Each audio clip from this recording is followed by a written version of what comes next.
Welcome to Raging Bullets, a DC Comics fan podcast, episode 614.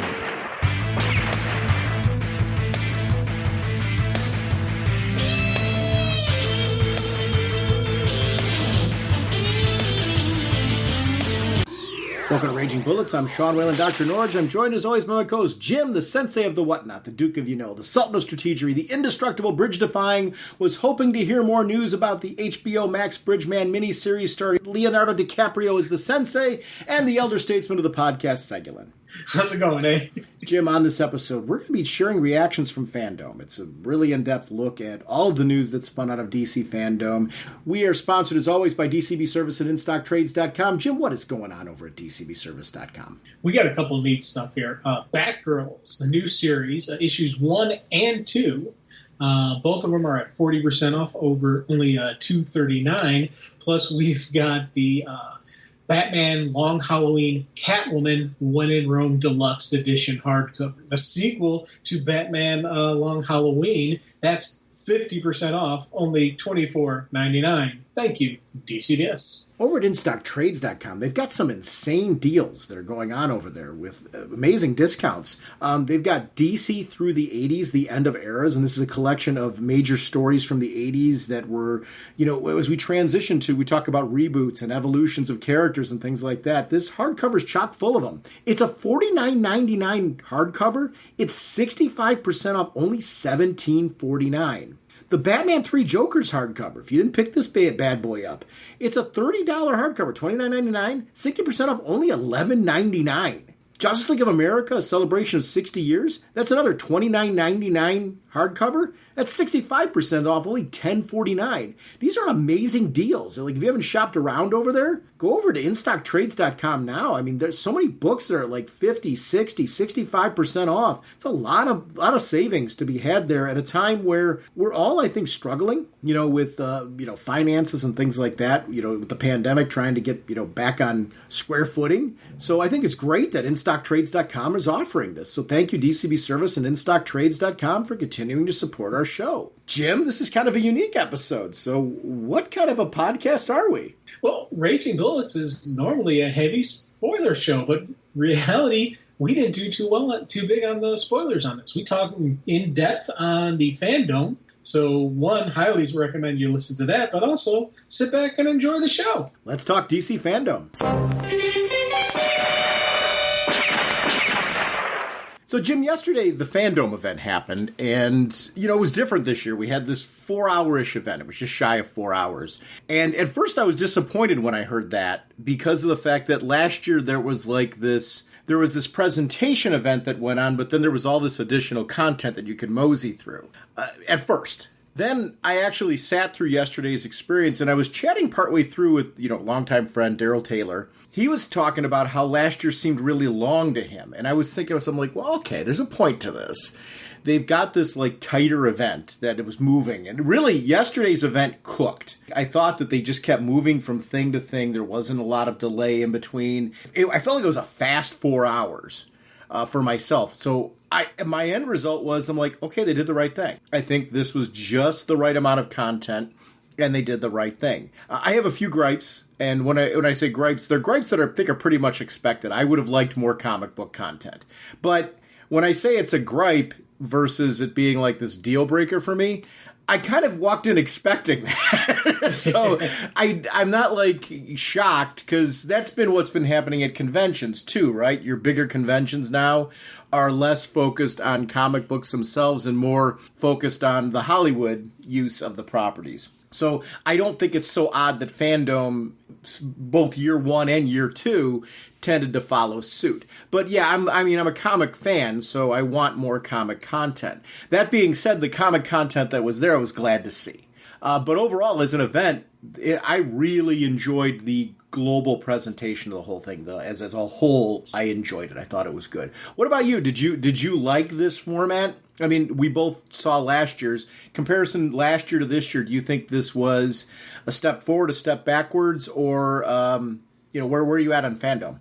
I like this. I like this one a lot, and it was neat because I was worried because I was having, again, my technical difficulties, so I wasn't able to jump in right at the beginning. But I was able to jump in the middle, still, watched it. And then I was able to find on YouTube the full show. So I watched it again from beginning to end on YouTube. So I was like, I got a win-win out of this. And it was neat because when I jumped in the middle, I was like, oh, man, I'm going to, I'll improvise. I'll figure it out. But, as I'm going through, it quickly went from, oh, man, to this was really cool. This was fun.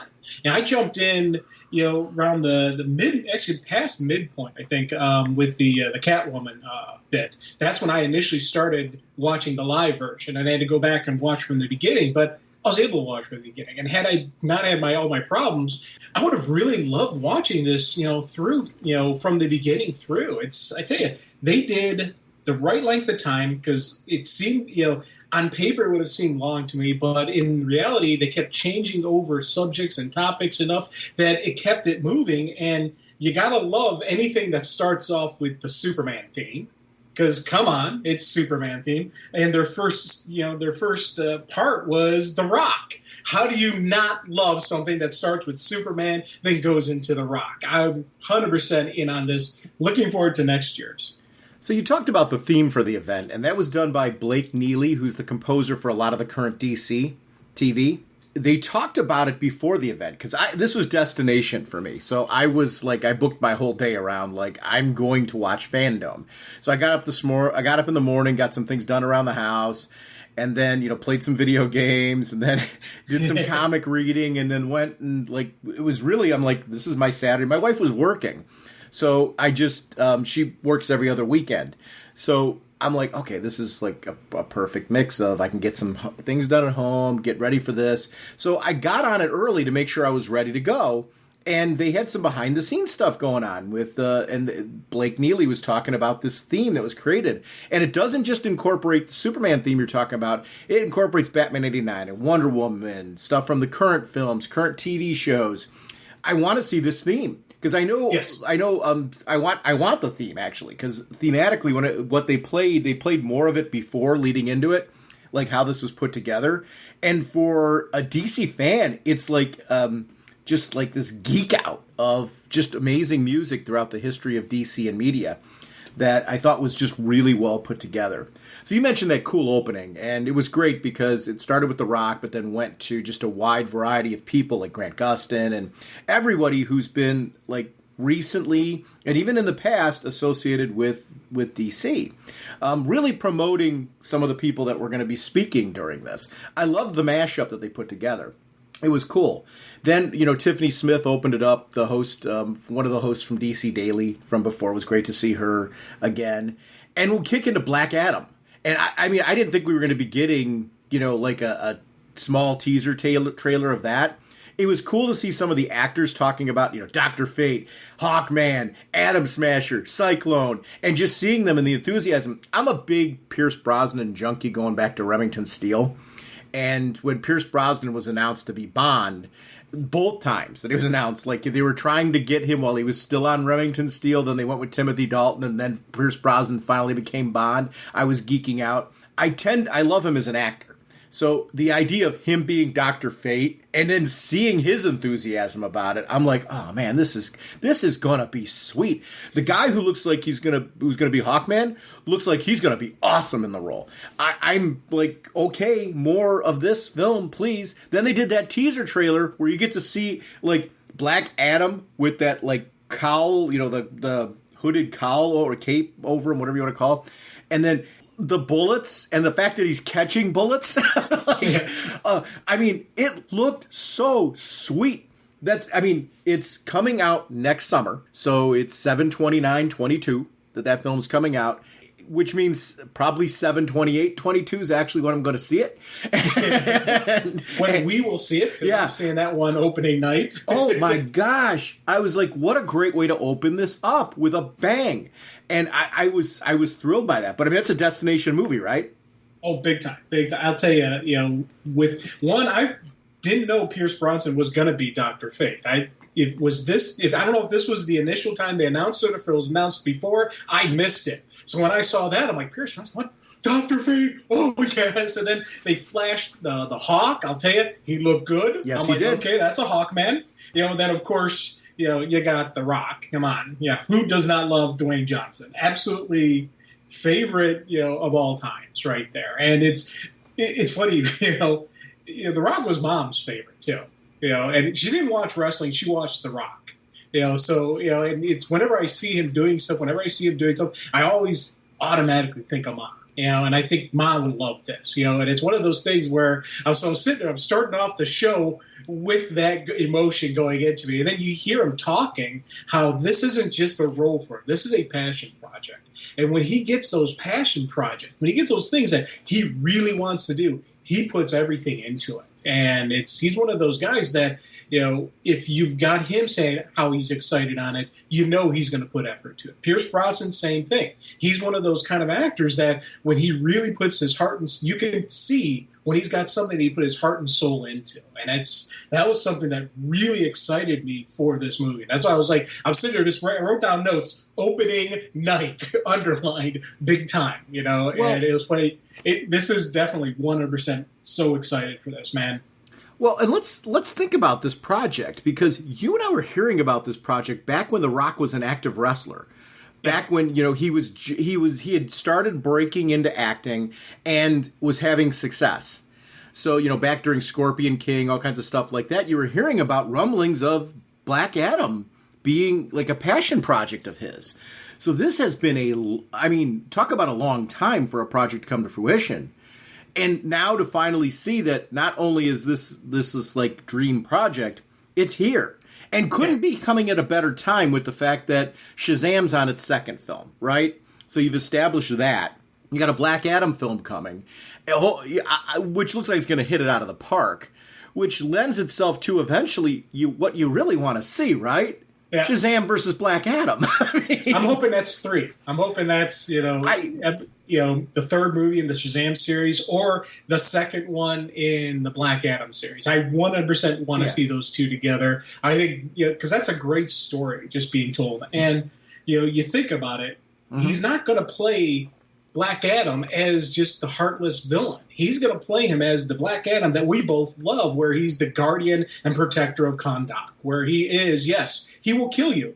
He is he has no problem taking life, but he's there for the protection of his people. Right? Those are always my favorite Black Adam stories. When you get that Austin heel, shall we say, where he is a villain, but he's not the maniacal conquer the world. He's I'm going to take care of my people. And he actually does take care of his people. He's not a dictator who rules under an iron thumb. He is the guy who's the protector, the guardian of his country. And I love when I see that, version of Black Adam. And I'm 100%, he's got to be playing it that way. There's no way they're going to be playing him as the maniacal, twist the mustache, evil villain. Well, what if but remember, a lot of that stuff he evolved into. Right. So I wonder if this story might be how he gets there. Like the first movie might be how he gets there. I don't know. I'm nodding at everything you're saying. I think we are going to get that, but is it going to be that he starts out like that or he gets there? And I don't care. I don't care. That's not me saying I have a preference. What I'm saying is there's options on the table for this of story that could be told in this initial film. And I think both are great options. So I really do not care one way or another which way it goes. He's an interesting character with a lot of depth to explore. So I've got confidence that they're going to nail this one. Yeah, in my head, the way I see it is like the final scene of the movie is him declaring that he is the guardian of Kahndaq. Mm-hmm. Stay out of my country and you will live. If you come into my country, I will kill you.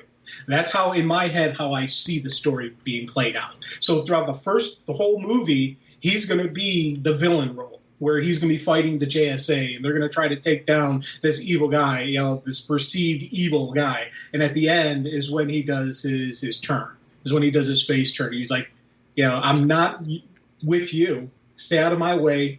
There's no problems. And that's how I see it playing out. So I'm changing this up now. So 7/29/22 is the opening night. I'm going to see the film with you 7/28/22. Then I'm going to watch it in your head 7/27. So I've got a plan now. I'm going to do this. All right. And we can go out to dinner both nights if you'd like. So it'll be sounds good. We shift to The Flash with Grant Gustin.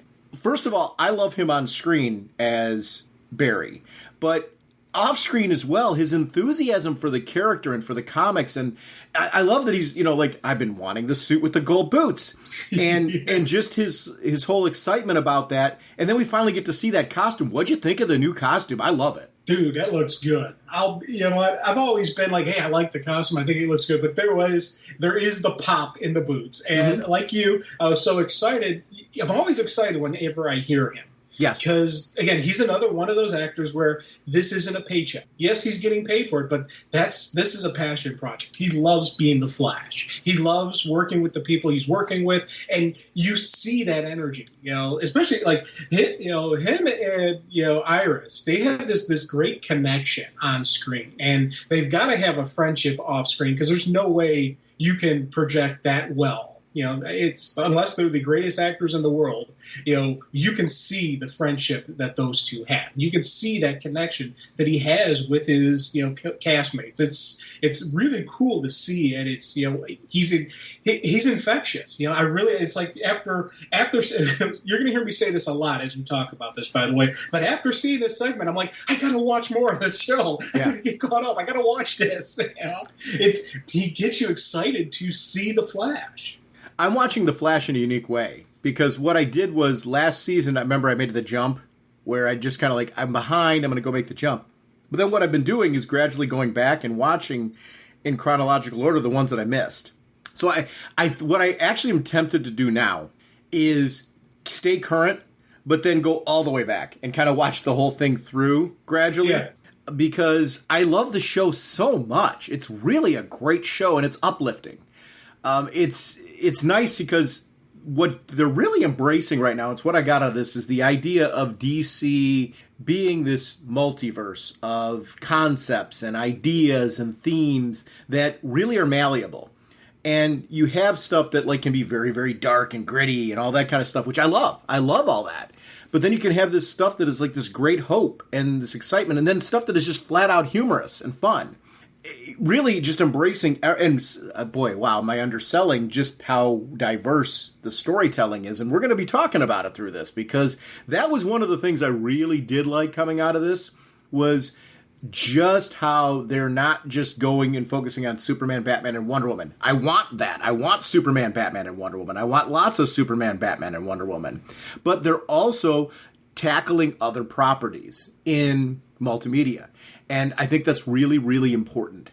I think it's good for comics, just in the sense that it shows people that there's more to the comic book world than that. I know it's strange to say that, it's good for comics because there wasn't a ton of comic content on this, but I think exposing people to these properties is going to make people seek out more. We do seek out swag. As people get interested, they'll seek out graphic novels and things like that. Comics have got a tough competition right now with everything out there. I was glad to see at least what I thought were some strong mentions, and we'll get more into that as we go forward. Yeah. The ending, they actually talked about the season ending with, Nora, the return of Nora and Bart being introduced. Yes. How excited are you? I know you are a huge Bart fan just like I am. I go back to the days of when Impulse was introduced. Bart for a time was, and maybe still is in your heart, your Flash. How excited are you about Bart being introduced on television now? Okay, well, I'm very excited. It's funny. Barry is now my Flash, and it's it's because of the TV show, and then because reading him in the comics, I'm like, you know what? I get why people love Barry Allen. He is awesome. So Bart was my Flash for the longest time because he was the first person in the Flash costume. And plus I read him, with the Titans and Young Justice stuff, and he's a really cool as Impulse. I loved him as Impulse. Thought that was funny. Not a Flash, not a Kid Flash, he's Impulse because he's impulsive. I thought for me that was kind of neat, but seeing him as a Flash, I really locked him in. Like, yeah, it's my Flash. But Barry's won me over. And I tell you, one of the things that won me over was Blackest Night. Yeah. When he sits there and he runs in there. Tell him we're on it. Tell him the Justice League is on this, and just that how he was inspiring hope. And I was like, that right there, that for me, that's a Flash fact. And they just keep going. Flash always runs forward. And that's just, it's one of those things. I was like, man, this is really cool. Just that pure positive optimism, never say die attitude. And I really love seeing that, in the TV show, in the comic, in Barry. But Norm coming back just had me, I cheered, and Bart as well. I'm like, yes, continue the Flash family. Let's let it grow, because I'm still hoping we'll get, Wally will have kids and then his kids, because his kids are awesome. There's so many different things you could do with the Flash, and, you could have spin-off series, and I would love to see a spin-off series without Barry in it, and not even do a spin-off series where Barry's dead. Figure out, jump back to the future and do a future series, or I don't know, whatever they can come up with. Give me more Flash, because again, Flash is just that positive energy. I really enjoy seeing that. So again, I'm all in on this, and I'm trying to figure out. I got to start reworking my timelines and start figuring out so I can start watching more Flash. December 16th, 2022, we're going to be getting Aquaman and the Lost Kingdom. And we got this behind-the-scenes shooting trailer, where they were showing us some behind-the-scenes footage. Black Manta and Orm are going to be back. It's a globe-trotting story, and there was a lot of these references to fantasy and this giant magical journey, seeing a whole bunch of places that we've seen before and a whole bunch of places that we haven't. A real expansion of the world of Aquaman on screen. I loved the first movie. I loved his appearances in both versions of Justice League. You can give me more of this character any day of the week. He nails it, and my gosh, that guy's enthusiastic about every project that he does. And he's somebody, and it's a consistency with everybody, every name we're throwing out here. These have graduated into people that I will follow in and out of their roles in DC properties because of the fact that I've just grown to really like their enthusiasm. You see that in their performances across film and television. So, because I don't know if you've seen C on Apple TV. He's in that, which is phenomenal. Yeah. I mean, there's so many good things that are out there. But Aquaman and the Lost Kingdom, thoughts? I'm right along with you. I was excited for that. And again, the Lost King, because you think back to the first movie, they talked about the Seven Kingdoms and this and that. So I'm assuming this is going to be an exploration of those kingdoms. And again, him and Mira, they had a really good connection on film. Yeah. You add Black Manta and Orm back to the mix because, again, you wonder, is Orm going to be a villain in this? Is he going to be not? I don't know. Is he going to be one of those, puts Atlantis first, and puts aside differences from his brother? Or is he going to be Ocean Master and want to kill Aquaman or Black Manta? I don't know. We know Black Manta wants to kill Aquaman, flat out. There's no ifs, ands, or buts on that. That will never change. The big question for me is Orm. Where is he going to play into this? Because that was, again, the last movie, the first movie, the supporting cast was so awesome and so much fun, that it wasn't just about Aquaman. You had some great moments with Manta, you had great moments with Orm. Aquaman and Mira, I really liked those two, their chemistry on screen. I thought that was a really cool story. Want to see that continue. And it was funny when they're showing like the scenes, the filming of scenes. There's one where it's obviously a CGI something, and you can see the way he's actually riding it kind of like a horse. And I don't think it was a giant seahorse, but he's riding something. And I'm imagining some giant, like either giant sea creature, kraken type of creature that he's going to be riding, and you always just see just that that hoorah look on his face. Every single movie, he always has those moments where he's like you go back to the Justice League where he's like, my man, that cracks me up, just that look on his face, like, yeah, he has fun while filming. And it's a character that should have fun while he's doing some of this stuff, but it never took away from the serious moments. He had some really cool, stuff. This is a solid actor. He is, he's got this physical presence, but he's got some acting chops in him. Looking at some of the other projects he's done, he's not just, a physical violent actor. He's got some range in him. So that's kind of the neat things that I like seeing in these different DC movies, when they take people who can actually physically act and put them in the roles. The King of Atlantis miniseries, actually the first episode's available now on HBO Max, and I ended up watching it this morning. And it was one of those, remember we talked about Harley's animated series, how the first episode there was some getting used to it? So this had elements of that, because of the fact that, I'm used to Jason Momoa playing Aquaman and that kind of theme and presentation, and this is a lot more fun. It's got a lot more of a fun factor to it. But it's a lengthy episode. It's 45 minutes long. And so like after the first 15 minutes, I got in the groove of it. And then I was really cooking with it. And it's a lot of fun, but it's action-based. I love the art style of it. That took some getting used to, too, for, like, the first 15 minutes. You're like, okay, what's the art style like? And, you know, do I even like this? And after, like, 15 minutes in, I'm like, not only do I like this, I really like this, and it's fun. And the first episode ends with, like, a to be continued. But the whole presentation is Aquaman is just been named or has just gained the throne for the first time from Ocean Master. Like, the people are unsure because this is a complete outsider. He's lived on the surface world. He is not one of them. So that's a big opening factor of this whole thing, this like uncertainty of like, do we even like this? And there's a lot of satire on things like, for example, how easy it is to become king. Like, he just beat the guy in battle, so now he's king. They're like, well, and so there's this opening bit, and it's the very beginning, so I'll just say this real quick, where Ocean Master comes back and he's like, I'm challenging you. And he's like, I just fought you yesterday. I'm not going to fight you again. So you're refusing. And he said, yeah. And he's like, well, by default then, I'm king. And Aquaman looks at him and he goes, why is that a thing?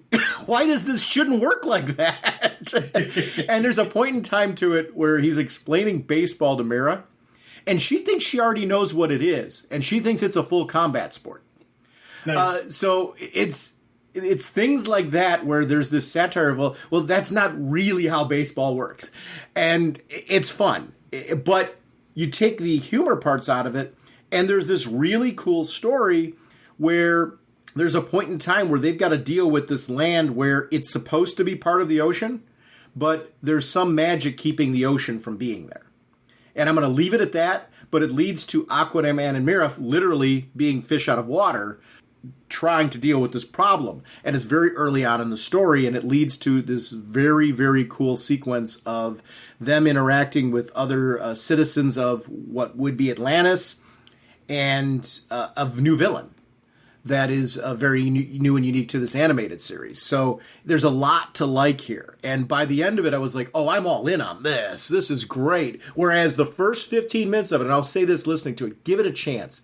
Watch the episode all the way through before you make a call on this one, because I think by the end, you're going to get what they're doing and really enjoy it, and accept that this is not meant to be a spin-off of the movie. This is its own thing.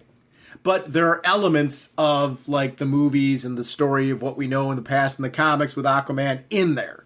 So just accept it that this is its own, like Harley Quinn's animated series is its own unique thing. This is the same thing with that. Well worth it though. Like after the first episode, I'm like, oh yeah, more please.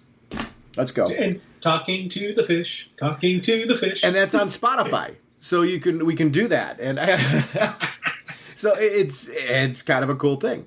Yeah. So I'm glad to see they've got this. We'll talk more about it later. There's a Spotify partnership that's leading to something else that we'll talk about later. Milestone. So let's talk about comics. Yes. All right. Yes. So I was glad at this point to see some comics being brought into this, and season 2's confirmed. Blood Syndicate is going to be launching, which is great. So not only are we getting more of that, they also confirmed that there's going to be some crossovers between the season 1 characters. So, we're going to see them in each other's books, and there is a overarching Dakotaverse story going on here that we're going to get to. So I was thrilled for that. I'm really enjoying it. Also, we're getting a 1,300-page compendium. That's volume 1 of the first runs of the Milestone books. I think this is great. And there's 2 movie projects. Static live action with Michael B. Jordan producing.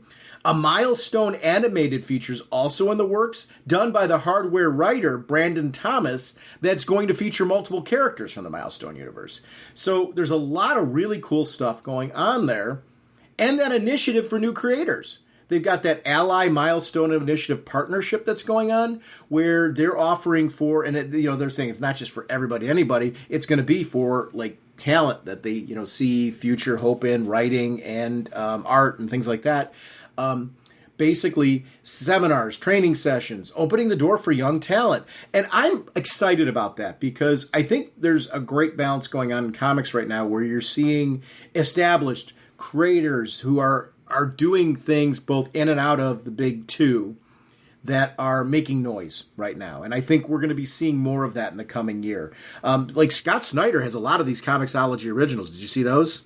Yeah. So I'm excited when I see things like that, where we're starting to see some branding of names and people like stepping out and doing some things and making some noise. Because any noise being generated for new properties is a good thing. Jeff Johns just did that Geiger recently, which was really cool, with Gary Frank. So there's some really cool things going on out there, and I'm always watching to see, where my favorite creators are landing and what kind of things that they're doing. So we got that. But I'm also glad that we're seeing talk about the future of comics and future creators and bringing in new talent and bringing in new voices. And it's not about pushing out the old ones. I don't want that. It's the balance of keeping the veteran generation in there and supporting their work, everybody that you love, while at the same time supporting this new and exciting talent that's coming in and getting them opportunities to be new voices in the medium with new properties and current properties and seeing what's in there. So I think it's great. I think it's a great balance of what's going on. I'm thrilled that this initiative is kicking off and can't wait to see what's coming out of it, because Milestone has been a home run. The very, very, very unique in tone, stories, and presentation. And for me, that's always what I'm looking for. I'm looking for something different. So because of the fact that I've got such a smorgasbord of cool things that I'm reading, it's like if you're going to catch me with something, it's got to be different. And Milestone is. It's really well done. Well, and you think back to the first Fandome, Milestone really got me going, man, I want to read what's going on. That panel that they had, I thought that was really cool. I didn't know too much about it.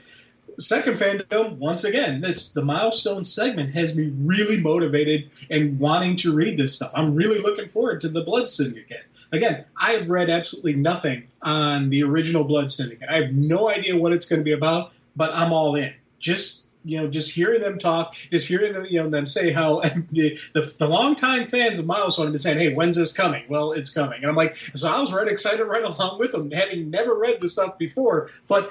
It's, I'm putting faith and trust in these people that, this, again, I've been saying this throughout, and I'm going to keep saying it, passion projects. When you get creators who are so, this isn't just, this is what the stories they need to tell, they want to tell. You see that and you hear that in their voices. And, and really excited for the live action Static as well as for the animated, because when they said it's going to be multiple characters, I'm kind of thinking it's going to be a Milestone Presents kind of thing where it'll be a nice large overarching story, which these characters could have some really cool interactions. So and add to it a writer who we know and absolutely love his work, his work on Hardwire. I'm loving it. So I'm like, you're telling me he's going to be in charge of this project? Okay, I'm in. Let's rock this, So, again, this was another segment from here that really had me looking forward to reading comics, but also seeing stuff outside of comics. Static now, the live-action Static,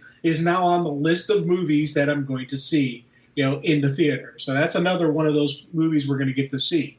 So it's, I'm all in on this stuff. This is one of the things they really did a good job with. They did an awesome job last Fandome, and they're continuing the fire going, where it's getting you excited for these projects. It's the hype machine, and then when the project hits, it lives up to the hype. That's the key. We saw that with the Suicide Squad. That hype that was out in last Fandome really got us all pumped for it. And when the movie hit, I said it lived up to the hype. Same thing, Wonder Woman 84. The first Fandome really, beefed me up and got me wanting Wonder Woman 84. When the movie hit, I was like, yes, this is awesome. So I'm all in on Milestone. It's 2 years in a row where the Milestone one's gotten me the most excited about comics. Because... And I'm glad, because they did a really healthy segment on the comics themselves, leading into talking about how those comics are then branching into these other mediums. And it was really cool to see that. So that part really just got me jazzed and excited and really thrilled for that. So that's why when I was saying I was disappointed that there wasn't more comic content, it was a disappointment versus it being something that I was angered by because of the fact that you got great segments like this that I thought really spotlighted comics. So I think that was a great way to promote comic books. Right there, that segment. And you can jump from that to other things. Webtoons is doing this DC Batman Wayne Family Adventures, original animated featuring Jason, Dick, Duke, Stephanie, Damian. I'm like, okay. I don't know what I will admit this. I don't know what Webtoons is. So this is a good partnership because I'm going to get to know what Webtoons is from this because I'm excited for that. I'm like, okay, something new, something different. All right, I'll figure out what Webtoons is. It's one of the reasons why I was glad I was taking notes during this because I'm like, I don't even know what Webtoons, I don't even know what that is. Do you know what Webtoons is? Well, actually, I had on my notes that I took, ask Norge, what is Webtoons? Well, I don't know. So once you figure it out, you'll let me know. Okay, I can good. enjoy it. Well, I mean, but this is something we will have to follow because I'm assuming you're interested and excited for that too. Yeah, it's funny. Again, you need to have little funny moments like that. And I think that's something I'm really looking forward to. A little funny moment. It's one of those things why I like Lego Batman so much. Yes. Because Batman is always just the dark and brooding bat, and they do it with a funny moment. They do it. He still has the Batman voice, but he makes it funny. And it's, it's a fun movie. It's a fun stuff to watch. So I want to see more of the little funny goofiness going on with the Bat because his character itself is very dark. It's very brooding, and I like seeing these comical moments. But it doesn't take away from the depth of the fact that they put in a lot of Easter eggs to comic lore and comic history and current storylines and things like that. So I see this Batman Wayne Family Adventures, to your point, being much more lighthearted, but at the same time, there being a lot of fan service in it. So I think there's going to be something for everybody in this, and it looks to me very interesting. So it's on my radar. All right, this, as a gamer, Suicide Squad Kill the Justice League trailer. Oh my gosh. I love their Batman games, the Arkham series of games. In the trailer, we got to see that the characters looks like we're going to be playing as are Boomerang, Deadshot, Harley, and King Shark. So I'm like, all right, what a lineup. That's super cool. We got to see in the trailer, at minimum, we got to see, of course, Amanda Waller being there. But from the Justice League standpoint, we saw sequences with Green Lantern John Stewart, Robin, Superman. I'm like, okay, this is going to get wicked cool. And the graphics look phenomenal. I could not be more excited for this game. Where are you at? I mean, you and I are very different when it comes to gaming. When you see stuff like this, though, and you see trailers like that, I know it's not for you. Like, for me, it's like kind of a must buy. How do I pre-order this? Same way I talked about the films. Like, I'm going to be watching the clock kick down on my PS5 as that game waits to be, like, because you can preload them.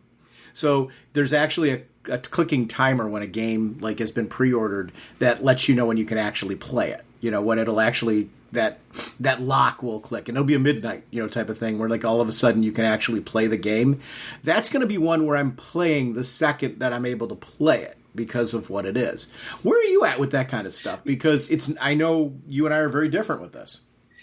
Yeah, I'll tell you, I get excited watching these trailers. Like, oh, that looks cool. That looks awesome. But I know me. When it comes time to actually buy it and lay out the time to play the game, I don't have that kind of time. The time that I would spend playing the game is time I'm going to try to move to watch TV shows or read comics or something. So for games like this, I don't have a lot of time I can commit to it right now. And it looks awesome. And personally, I wish they would take you take the game and you turn it into an animated movie, and that's something I would 100% buy. Because all the cutaway scenes and just the action in the movie, the action in the game, just all that kind of stuff. Turn that into a giant movie. That I would 100% get.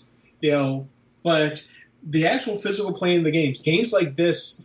Yeah, my hands and brain don't work well enough for these games. I know I need simple controls, and once things are going to start getting more complicated, I'll get too frustrated with it. And it's unfortunate. It looks awesome. I 100% agree with you. It looks great, but I know me in gaming, and I'm probably not going to be buying this just because of me and my thumbs. Would you, for something like that, because there are like Twitch channels and there's YouTube channels, things like that, devoted to play-alongs with games like that, would that be something you'd be like, hey, be interested to see what it looks like when people play this? Is that something that would be on your radar? I actually, one of the things I've done that with a couple games, where I've done the watch-alongs, and I got to be careful because it's weird because there's a couple people out there that I watch and I think they're kind of funny, and and others they're trying to make themselves the character, and they're trying to I'm like I'm not watching for you, guy. I'm watching for the game. Yeah, be quiet.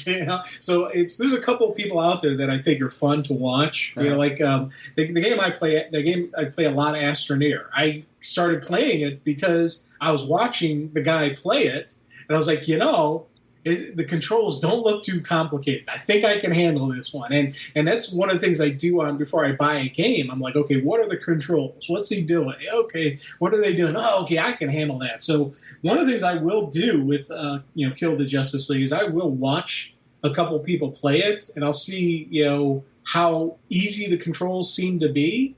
And that may get me to buy it, or I may say, no, I'm seeing they're doing a lot of really double flip, dot, dash, like I can't do that. My hands don't work well enough. I do have another option for you. What? You can come over and try it. Yeah, I could do that as well. I'm just saying.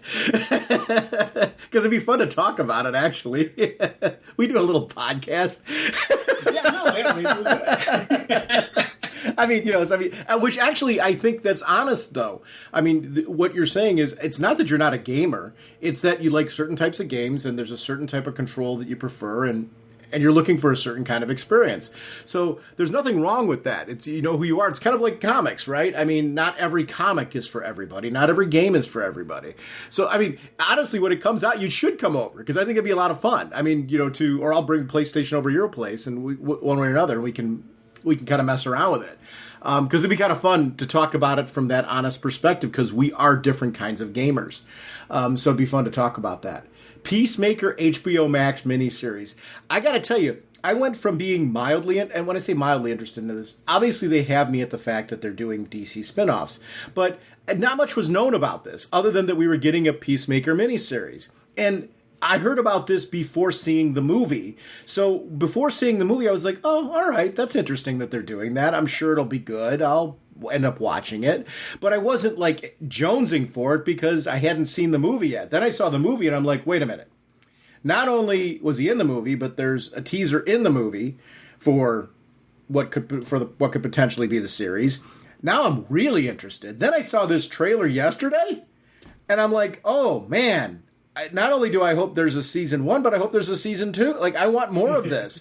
Peacemaker is fun, and the whole cast was really enthusiastic. I love Cena.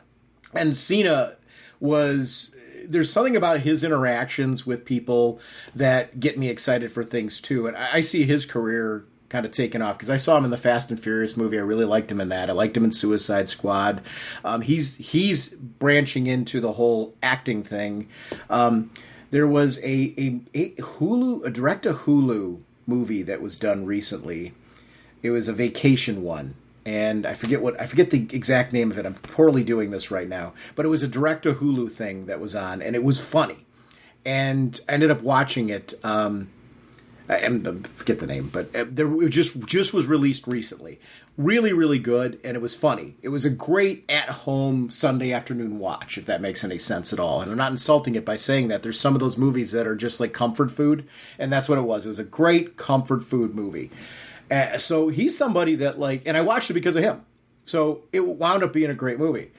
I'm interested in Peacemaker. What about you? Were you interested or excited for this? Did the trailer get you more excited? Is this something where is this on your radar? Dude, I'll tell you, when we were in the movie theater, when we saw the little clip and you said, oh yeah, they're going to do a Peacemaker. And I was like, oh, that should be interesting. I'm wondering. And it was a curious thing what was going on. Like you, I'm a Cena fan. Once again, another thing that Fandome really did was get me really excited for this. Yeah. And part of the thing that got me so excited for is, one, James Gunn developed this. So this is, he's 100%. Right off of the Suicide Squad. 2, just hearing him talk about it, how excited he was about it. And the one scene they're saying how he was just running around just being giddy, saying, I can't believe they're letting me do this. You want to see that scene. 100%. And then the supporting cast. Yep. This isn't just about Peacemaker, who's a great character, and John's a great guy. I enjoy his acting, but they're making this, and once again, it's about the ensemble, about everybody around him. Right. And I think those are always those are the stronger shows that I seem to like. Yeah, you want to have a central focus character, but you need people for them to play off of. You need people that are equal standing of him. It's like Seinfeld. One of the reasons I think Seinfeld's one of the greatest shows out there isn't just because of the work Jerry Seinfeld did. It's the full cast. There's times when, and even just, you can't even say, oh, it's Kramer. It's, no, it's all of them interaction and working together was absolutely brilliant show. I'm not saying Peacemaker is going to be a Seinfeld people, but there is that same kind of quality where it isn't just about one person. It is about the full team. And I 100%, I really want to see this. I'm really excited for this. And, I want to see Eagly. I want to see his pet eagle. The cool thing I really liked about it, and it's where I'm with you, when you know they're doing a rich supporting cast, and they talked about this, they're looking to really develop the character, like give us more background, get to know him more, and that's where you start getting me really excited for a series, because your better series are the ones, and it's one of the things I liked about the Suicide Squad. In a short period of time, we got to really know and care about the characters that were on screen, and I think very similarly, this is going to be heading in that route. So, more of this, please. So, definitely excited for that. We jump from that to Superman and Lois, and we got the Superman and Lois stars kind of heading into talking about the Superman universe right now. Season 2 for sure of that, which I was assuming, but you always want that confirmation, right?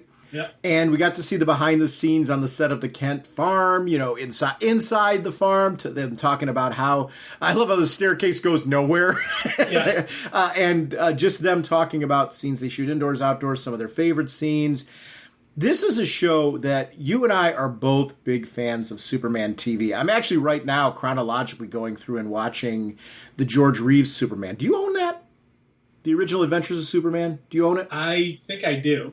But I own a bootleg of it. I don't own anything legal. Can you check and see if you do? Because the reason, we're not going to get into that. But what I really want to do is, I would love to do an episode where we talk about maybe an episode or two of that series.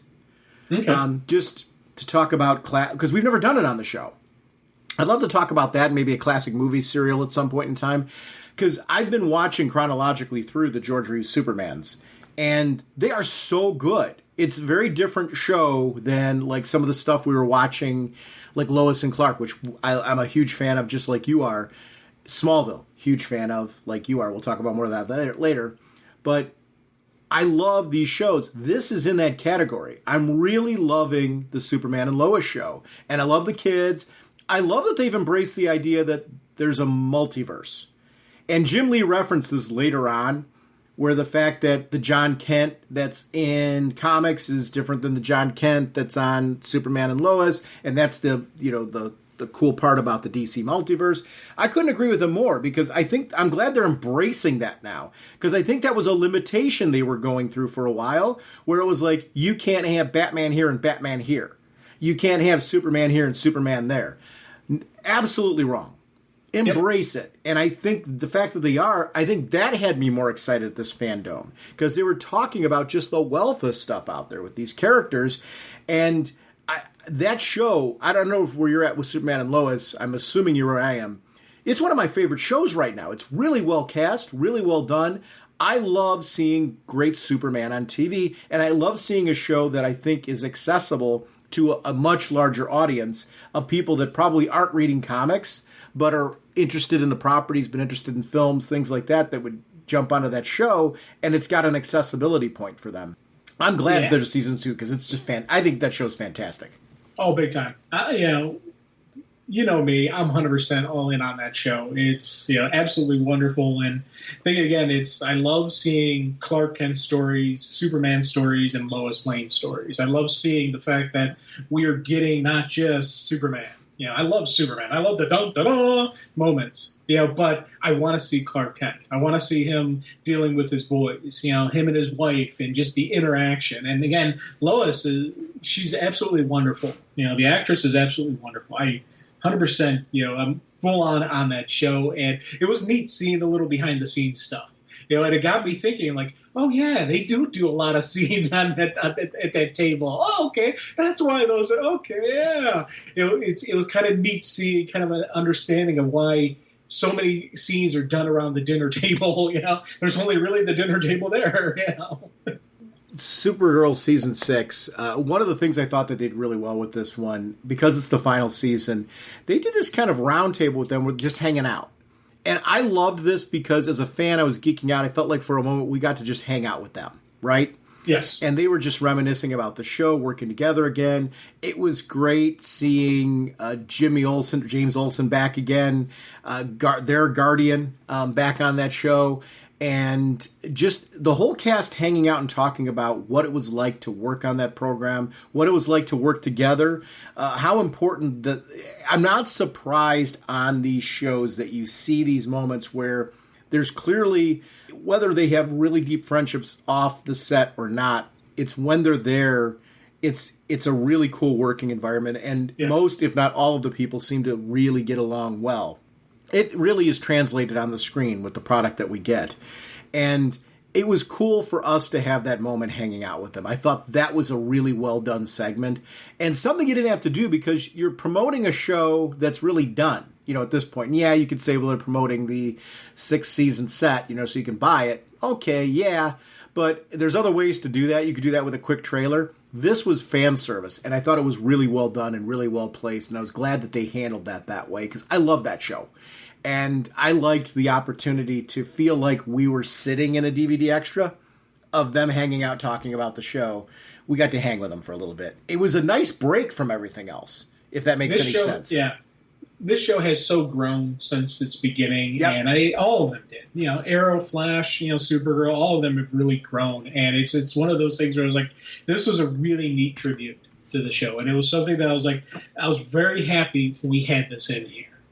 And it's, again, all the actors, all of them, I'm going to follow them on any project they do. I want to see them back in the DC Universe TV series somehow, but outside of it, I'm still going to follow them all because it's, they really showed, I don't know, you have that connectability with them big time. And it's, I know if I see her, if I see Melissa in another thing, I'm not going to be like, oh, Supergirl's doing this. No, it's her. And I'm following her, and I want to see her do some other stuff. It's, I don't know. It's sad to see it go because it is a fun show. But I like the fact that they're like, we're not gonna go too long. We're picking our shot. This is the time for the series to end. Goodbye, everybody. And they gave us a nice goodbye here. Here's the thing that I love about these. These shows are just going to have a lot of rewatchability to them because of the fact that they've given them these complete stories. And I think it's smart. Yes. I'm glad to see that because I think, these are shows that I'm going to, for the rest of my life, go back to and rewatch them again because they're just cool and really, really tight. What I didn't know is that Hank wasn't intended to become Martian Manhunter. That was something that later developed in there. And I think you touched on what I think is a real key to the success of these shows. They start small and with a core, really well-designed concept and develop it really well, get you invested in it, and build out from there into what we saw in the end of Supergirl. If you started the show that way, it would have been a mess because you never would have had a focus, right? Starting on that initial focus and then building that show outward, by the time they started adding in additional elements, you really cared. When Mon-El came on the scene, for example, and the show started expanding outward, and we added in that Jimmy was going to become Guardian, and all these pieces that grew out of it. And we had Winslow Scott's kid, being developed in that. Everything was really, really explored out with Lena Luthor. The show had so much. I never saw them going to Lex and having him be a part of the show. And it was stuff that really needed to develop over time. So by the end of season 6, you've got a really satisfying, big story that has been told to us. And it's smart. I was geeking out over Stargirl. Yeah. And this is the funny part right now. We've got so much content. I mean, keep in mind today, we're just talking DC. There's so much great content out there, comic book related, that across multimedia right now. But Stargirl, they did a teaser where they showed the original Dr. Midnight. Yes. I'm like, that blows my mind because if you'd told me like years ago. I mean, yes, we had stuff that they did on Smallville, but if you told me after that like we were eventually going to have a Stargirl TV show that was going to have that, my gosh, did that costume look cool. It looked like it was straight out of the comics. I love Dr. Midnight. Classic Dr. Midnight. Real geek out for me to see that come on screen and be anything JSA on screen. And this was loaded. I mean, yes. What a packed piece over there. Stargirl has been a really, really great show, and it's interesting their release structure with that. Because I think because of COVID, things were released very weird this year. I don't know how they're going to be releasing things into the next season, as we start going forward. If we're going to get back to what was quote unquote normal, as far as, our expectations of a fall season and all that. I kind of like these staggered seasons. How we're getting things that maybe release at different times and stagger on in. And if they're going to keep doing this, because Legends of Tomorrow followed that from its inception, right? Where it wasn't released at the same time everything else was, usually. And I thought it benefited from that. It was nice to have that come in kind of mid-season when it initially did. So I don't know what they're going to do with Stargirl moving forward, but as far as release schedule. But I'm liking what they're doing right now. As far as that program goes, it's a great deal. It's another one of my favorite shows. And I think what I'm loving about the DC TV right now is every time I watch one of the programs, I think I shift to, well, this is my favorite show. That's my favorite show. This is my favorite show. But I think it's because they're all different. And it's a tough structure that they've got in place to keep all of these feeling fresh and different.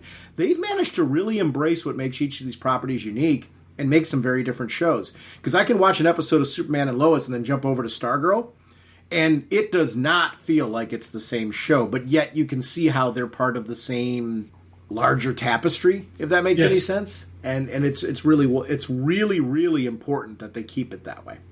Oh, big time. And as you're going, I'm just nodding my head and going, yes, agree, give me more. Stargirl is a series that I'm so far behind on. But again, Fandome did a wonderful job with making me go, dang it, I gotta get caught up now. I want to watch this now. So it's, again, everything you were saying, I was 100% agreeing with you on. Mm-hmm. And Stargirl, they've done a really good job with it. And to be honest, all of the TV shows, all of the shows on here, I have a constant note on because I actually did take notes, and I have a constant note. I need to get caught up. Oh my God, I gotta watch this. Oh wow, throughout every single show there is these little notes, and I'm like, man. So bravo on just what they showed us, what they told us, and how much information they gave us. It's got me wanting more. But that's what it's supposed to do, right? You're supposed to walk out afterwards going, wow, they're doing really cool things. We need to talk about that. Let's, not just us on a podcast. I'm talking about people in general. That's what this is supposed to do. So in the end, I feel that's where it was successful. It cooked. It kept moving to something new. So you jump from this to this My Adventures with Superman animated series. And I knew there was a Superman animated series coming because they talked about the Batman one previously and mentioned that there was also going to be a Superman one done. I had no idea, they hadn't released a title at this point. This was the first time we got to see artwork for it.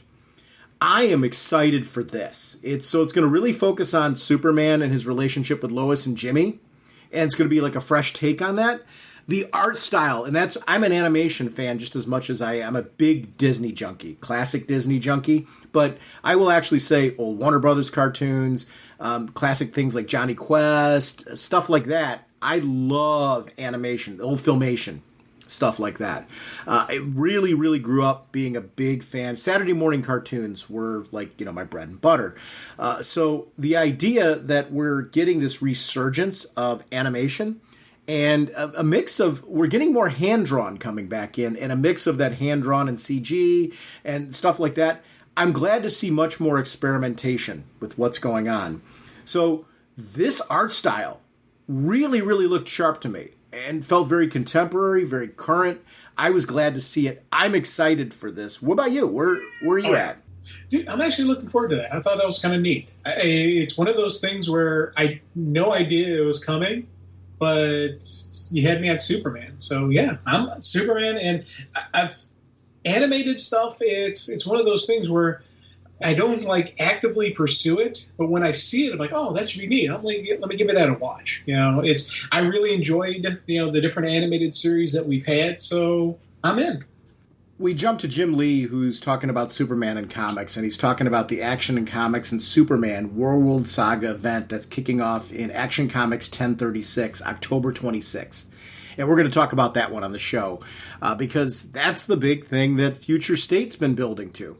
Philip Kennedy Johnson and Stephanie Phillips of Harley Quinn were on a New York Comic-Con panel.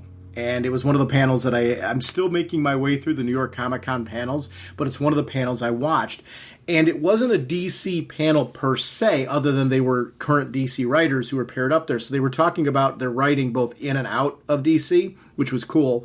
Got a little bit more about their background. But he was talking about this World Saga and how this is one of those things where Superman's going to be showing what he means to this story is going to build to something where Superman's showing what he means, not just to our world, but to the universe as a whole. Really liked that concept. Love that Jim Lee was talking about this and promoting this. Always wanted more comic content out of this. Recognize that, this is not that type of event, and I get it. But this was welcome that they were putting that in there because anything that's pointing people towards comics is a good thing. So I was glad for the time that they gave that. Talked a little bit about the current stuff with John Kent and how it's, there's John Kent is going to be the Superman on our Earth because of the fact that his father being off with this World Saga leaves a hole here where you need Superman to be doing that. And he's going to be a unique Superman, a young Superman who's trying to figure it out here. And I like that. I like the contrast between the two and what's going on. I love the characters, so this part is cool. And that's where he talked about the evolving motto. And I actually want to get your thoughts on this. So it's now truth, justice, and a better tomorrow.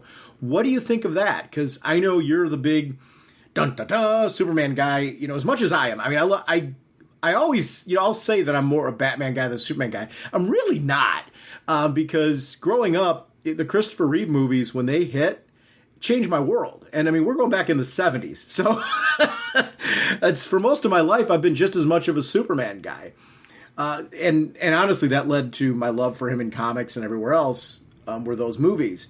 So how do you feel about the evolving motto and the change of that? Is that something that there's been some controversy? I don't know how big the controversy is, but it came up from some friends of mine today who are not comic book readers who mentioned articles that they've seen with it where people have been, conspiracy theorists on it. And I'm kind of like, are you out of your minds? At least that's my thought. I think the new motto's cool myself. So I guess jumping right into that, I'm like, all right. It leads into, I think, thematically, who I think Superman is. But what's your take on it? Because you and I are a little bit different, I think, sometimes in how we approach Superman, which is common for any character, right? Where are you at on this? See, I always loved truth, justice, and the American way. Yeah. And the reason I loved that was because the words the American way, what they meant by that was if you have hard work, you can do anything. Help your neighbor. Your neighbor's down, lend them a hand, pick them up. All these wonderful ideologies that was the cornerstone of what America is. And I almost said was because nowadays we look at it and are these the cornerstones of what this country's about? And I always wanted them to keep in the American way and explain what they mean by that. Sure. And I always thought that was a neat thing. But it was interesting because, as this is coming out, I'm thinking about how I'm going to go, what do I think about that? My ideology of what they mean by in the American way is a better tomorrow. So what they're doing is they're taking out the thing that can be misconstrued, that can be, where there's grounds for interpretation. What do you mean by American way? Are you talking greed? Are you talking all these different conspiracy theorists that are throwing out there what they mean by American way? We're getting rid of that, and we're getting down to what he's about. He's about truth, he's about justice, and he's about making tomorrow better, a better tomorrow. That, to me, was always what the American way was about. It was about bringing us up and having something to look forward to our future. putting the world better for our next generation than we received it.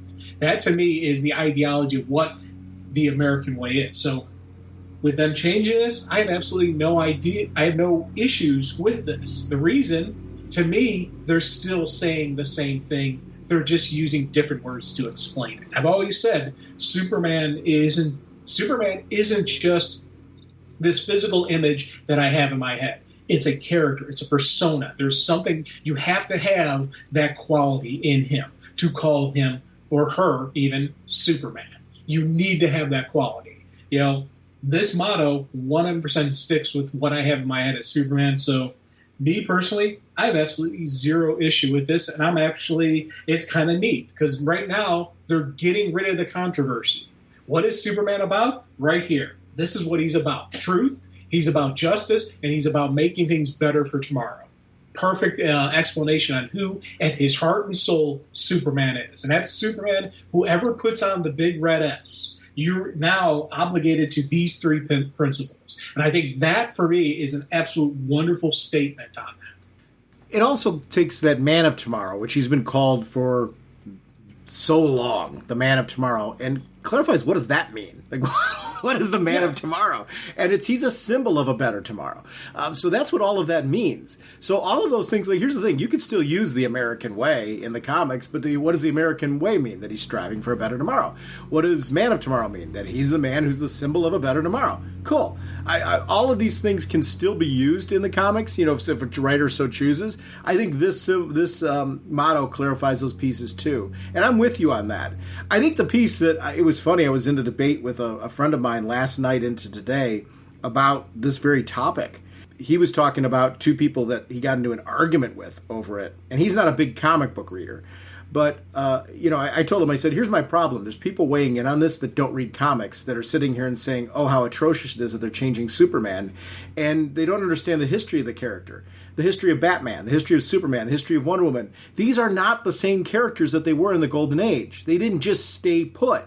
They evolved with the times. And when I say evolved, it's not like you can read, if you read a Golden Age Superman comic, you can see elements, like core elements of the character that are still valid and relevant today. But the character had to change with the times. The stories had to change with the times. So, I don't know, in my life, this character's gone through evolution multiple times. Some of those evolutionary pieces stuck. Some of them did not, and they went back. This could be, is this going to stick? Is it not? Is it going to evolve again somewhere down the line? I don't know. We'll wait and see where this goes. I was floored when I saw that, like, some people were actually having, like, a major issue with this. I'm like, really? This is what you're going to single out and go, this is a problem? Like, when was the last time you used this in a sentence? Yes. Well, I actually use it often. Well, you do. Yeah. I know. That's why I asked you. True. Actually, wait. 110% what you just said, Jim, is exactly why I asked you. Because I'm like, you use it way more than I do. And because it's an important part to you. That's why I was very, truthfully, that wasn't a setup. I was curious to get your, like, what is your take on this? I don't know that it's necessarily sometimes a misrepresent. You're more the Superman guy than I am. I think you've got a certain idea of Superman that's different than mine. And when I say different, there's core pieces of Superman that are important tenets to you in a very different way. Maybe just your life experiences and mine are different. So because of that, the things you latch onto as Superman are going to be different than the things that I do. But I think one of the things that we're both equally interested in when it comes to Superman is Superman as a symbol. And I think the idea of him being a symbol of what this, truth, justice, and better tomorrow for today, right now, yeah.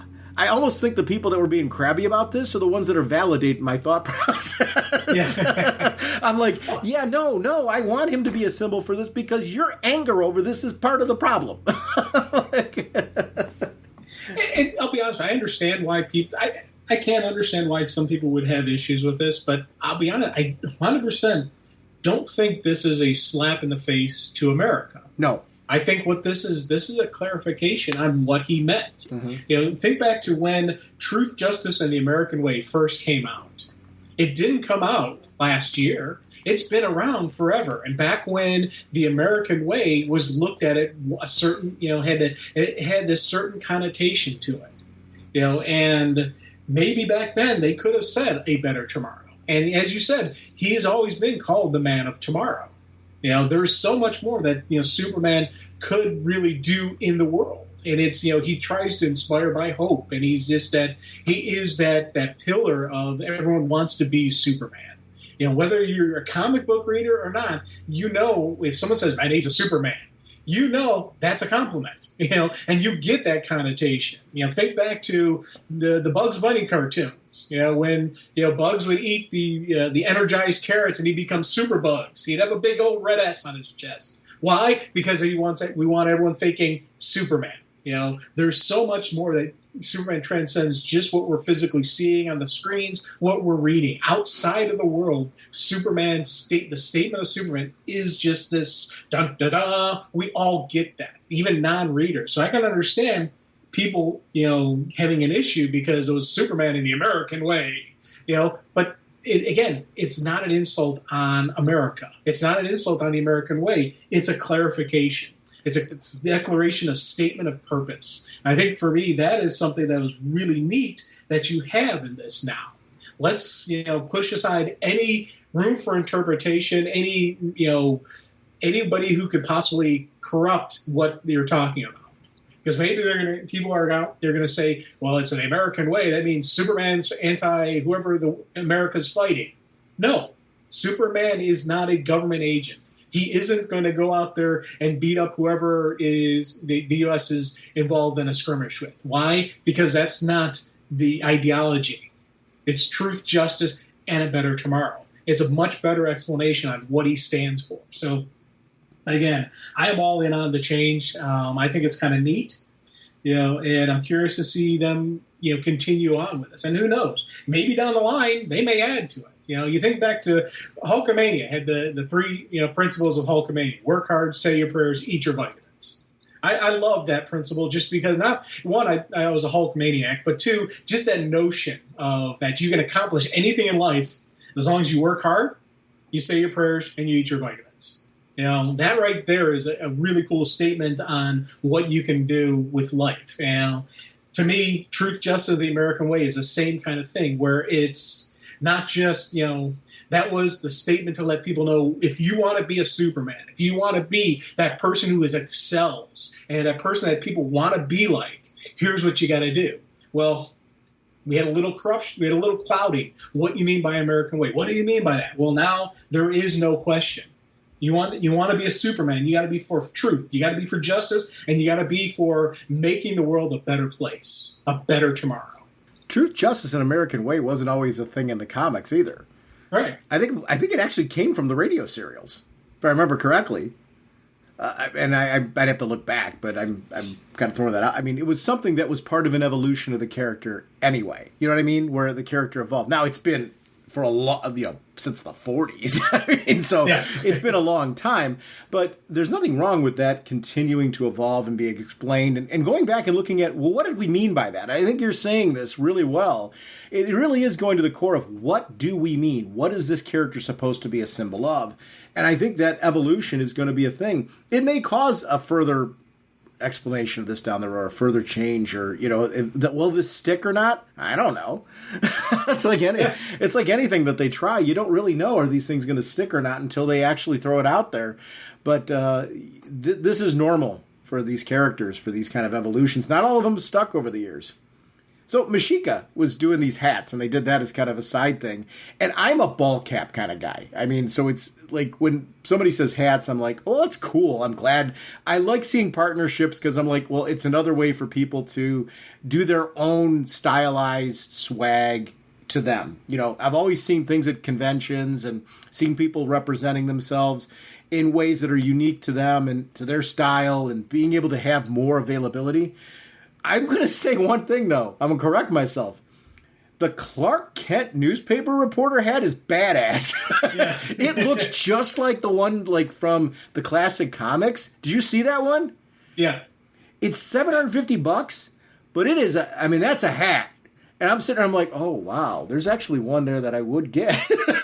I'm like, I don't know if the wife will let me do it, $750 hat, but if there's one of them that I was like looking at, I didn't expect that. When I was like rolling through and I was looking at the hats, I'm like, oh, I want to see them just because it's cool. And they've got, all of them have this cool interior Superman lining. And so I love what they're doing. I think it's great. And I think for Superman fans out there that love hats, I think this is a great partnership and I'm thrilled to see it there.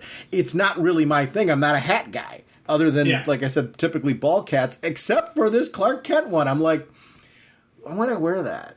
I'm like, does it matter? Yeah. Conventions? Yeah, I could see myself wearing a hat like that. I'm not a cosplay kind of guy, but yet I'm like, well, that would make me kind of a hybrid. I could play, which I'm all for. I was looking at that. That's a hat that has me looking. Because these are quality hats. I mean, these aren't like anything to shake a stick at. So if you're a hat person, look at these. It was Mashika.com/collections/DC Fandome. And they have these fashion hats. And I mean, they're really, really quality. It's clear it's a quality product. The Super Pets movie. I heard about this in the past. Really was kind of, I don't want to say dismissive of it. I'm like, well, as it comes around, I'm sure it'll be something that I didn't know it was going to be The Rock and Kevin Hart. I know. The Rock is Crypto and Kevin Hart is Ace. I'm like, wait, now it's 5/20/22. This is another opening nighter for me. Where did that come from? 2022, man, we're going to be in the movie theaters a lot because I'll tell you, again, Rock and Kevin Hart, done. It could be them reading the phone book, and I'd be in on it just because, I'm in. Dude, we go from Batman to this to then. I mean, it's like ba-boom, ba-boom, ba-boom, ba-boom. It's every 2 months there's something. I'm like, oh my gosh. Then we jump to the Doom Patrol trailer with the Sisterhood of Dada. The 4 episodes like mid-season. Are you caught up on Doom Patrol? No, I'm behind. Again, another one where I have big bold letters. I need to get caught up on this because it did a wonderful job with making me remember why I loved watching Doom Patrol. It gave me great little funny bits, but also really cool stuff where they're like, you expel a parasite. What's the first thing you do? Give it a name? Yeah. I was like, that's awesome.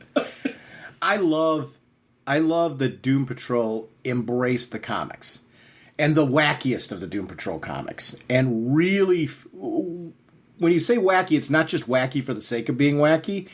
These characters have very, very unique personal issues, personal drama, and they become like a family, a very dysfunctional family throughout this process. And you grow to love them. And they're very endearing and unlike anything, not just anything on comic book shows. Doom Patrol's like unlike anything on TV. And it's a great, great show. So that was that mid-season trailer. I didn't need to be more excited for it. That trailer got me more excited for it. Especially any references when you start seeing the Sisterhood of Dada and them kind of teasing it that way. It was a really well put together trailer. Leading me to another trailer of a movie that I'm going to say, because I love the TV show The Flash so much, the movie's been one of those that I've been lukewarm on up until last year at Fandome. Then I started getting, and honestly, the Snyder cut of the Justice League movie, The Flash, Ezra Miller's version of The Flash, has been a character that I've been growing more and more interested in. I'm going to say one thing. This trailer cemented for me that this is a film I am really excited about. I didn't need them to show me like teases to Michael Keaton's Batman to get me excited. But like multiple versions of The Flash, the idea that like he's going to go through the multiverse and there's going to be a team of multiple Flashes, team of some of these heroes from the other worlds. We're going to get Michael Keaton's Batman in this movie. Yes. I love the 89 Batman. And, I mean, we don't really even get to... Like, they teased it so well where you get to see, like, little hints of it, but it's not, like, in your face. This movie now is a must watch for me. And I'm so excited for this one. Whereas, I'm gonna openly admit, I've been kind of, I'm like, I knew I'd see it because it's a DC film and I'd support it and I figured I would enjoy it. But I wasn't really jonesing for it until, like I said, this last year has really got me excited for this film. This cemented it as, like, this is now a must-watch movie. And I'm thrilled with that change. But the Snyder Cut, for me, really changed my view on this version of The Flash and has made me a believer. Dude, I'll tell you, it's... another thing that had me going, okay, that's opening night now, because I really did like him. Even in the original Justice League cut, I thought, okay, there's some cool stuff. But like with you, the Snyder cut really just like, man, they had a lot more stuff with this guy. They could really do some cool stuff with him. And then even the little blips that they showed us. And part of me is wondering, I don't think they're doing it, but do you think they're going to do kind of like a Flashpoint kind of story? It is where Flashpoint. He alters. It is Flashpoint. Yeah. Oh, okay. Yeah, the premise of the film is Flashpoint. I don't know. I mean, I don't know. I don't know how closely they're following the Flashpoint saga, but the premise is Flashpoint. Oh, okay, cool. Because that was the thing. I've heard and read and seen nothing on it, to be honest with you. And I try to keep it that way with a lot of these movies, other than these clips like that we get. So I didn't know that, but I was watching. I'm thinking. The first thought that popped in my head is, are they going to do a Flashpoint? Yep. Is he going to try to change them? So cool. All right. Yeah, so super cool. So again, I'm 100% in, and I like the look that they showed of him. I thought that was kind of a neat, kind of with the suit being more energized and whatnot. Yeah, I think so too. I think the suit's obviously gone through an evolution from the films as well, and that part has me excited. I'm always a big fan of those type of presentations, where the Flash in comics, his costume has evolved, new artists come on, new writers come on, they kind of tweak it and all that. I like the idea that in the films they do the same thing, so I'm stoked for that. Yeah. More comic chat. John Ridley talking about the other history of the DC universe. So it's like, it's not lost with comics.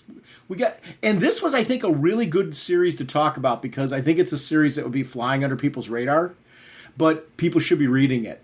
This one is a great series, and he's talking about the people that are on the margins in real life, and through storytelling. These are characters that have been there all along, but have not been fully told, not been fully realized. And I like the idea that he's like using this as an opportunity to fill in the stories between the pages. It's everything that we do as readers, right? He's having fun doing in this particular series with characters who we love. When you've got Black Lightning, when you've got his kids, when you've got you've got the Question, Renee Montoya. It's character after character after character that he's bringing in that are like ones that he's right, but yet they're characters that we love and they can be fleshed out. I was glad to see the time that they gave this particular series and talking about it because it was one that was unexpected that they would bring up on this platform, and I was glad that they did. Yeah, big time surprise, and it's a neat series. I haven't read it all, but I think I've read the first issue of it, and I remember thinking this is kind of cool. So is this a limited series or is this an ongoing? I don't know that. I believe it's a limited series, but it's really good. So it's one of those things where I got a little bit behind on it for a while, and then I've been lately binge reading it. And really am enjoying it. So it's a good series and really does exactly everything that he said. It was funny how, like, after he was talking it up and talking about it, it's funny. Sometimes you need to hear the writer and what they're going for with this and connect. And then I'm like, oh wow, I'm really connecting with that in it, and it's great to know that that's really what he was embracing from it. I'm like, I want to approach. I almost want to reread it from the beginning again just to get a fresh perspective on it. Now that I've heard him speak about it. I thought it was a really, really good segment talking about that. But I don't know if it's a mini or ongoing. I want to say it's a mini. I feel like I've always heard that it was a mini. I'd be thrilled for it to be an ongoing, though, because of the fact that there's so many stories to tell like this. So if it's an ongoing, great. Or if it's going to be a series of mini-series. I don't know. Yeah, they've got enough that they can do with this. This is a cool concept and a cool idea. So I'm backing it 100%, and if it's only a limited, the next one, I'm jumping in on that one as well. It put it, here's what it did. The segment put it at the top of the stack read. Like, I'm going to be, like, after we're done recording today, this is going to be one of the books that I'm reading. You get caught up on. Yep. Sandman on Netflix, it was cool to see like a quick little tease off of that. They were talking about Lucifer being in it, and for me, it's kind of like you had me at Sandman. Anything Sandman right now is really great. I'm glad that this is another property that they're expanding out. For years, they talked about the possibility of Sandman movies, Sandman TV series, and like anything that goes through the development hell, they don't always come to fruition. And I'm glad to see this project finally coming to light. And honestly, sometimes you're better served by it waiting to an era like this, where I think we're in a much better place for this to be done and done right. So, yay. And I'm thrilled for that. They talked a little bit about Injustice on film and just what it was like to bring that and how it's unique, the fact that it came from a video game to comics to film versus it coming from a comics to a video game to film. If that makes sense. It's kind of the reverse. And the Tom Taylor comic was absolutely fantastic. You don't need to have played the video game. The Tom Taylor comic's great. But this film is also going to be for people that are like, I've never touched either. This is going to be your gateway into the world that is Injustice. And I love that this property's grown into a multimedia property versus being stuck to just games. Because I think this is a way to bring together audiences. Yeah. Because I've always said that the gaming crowd is a natural group for comics. And I think that comic fans are a natural group for even casually being gaming fans. I think just like gaming fans could be casual comic fans could be casual gamers. I think there's a nice synergy that are there between them. And I love that this is going to animation. And it's this week. It's the 19th, I believe, that it's being released, digitally at least. And this is one...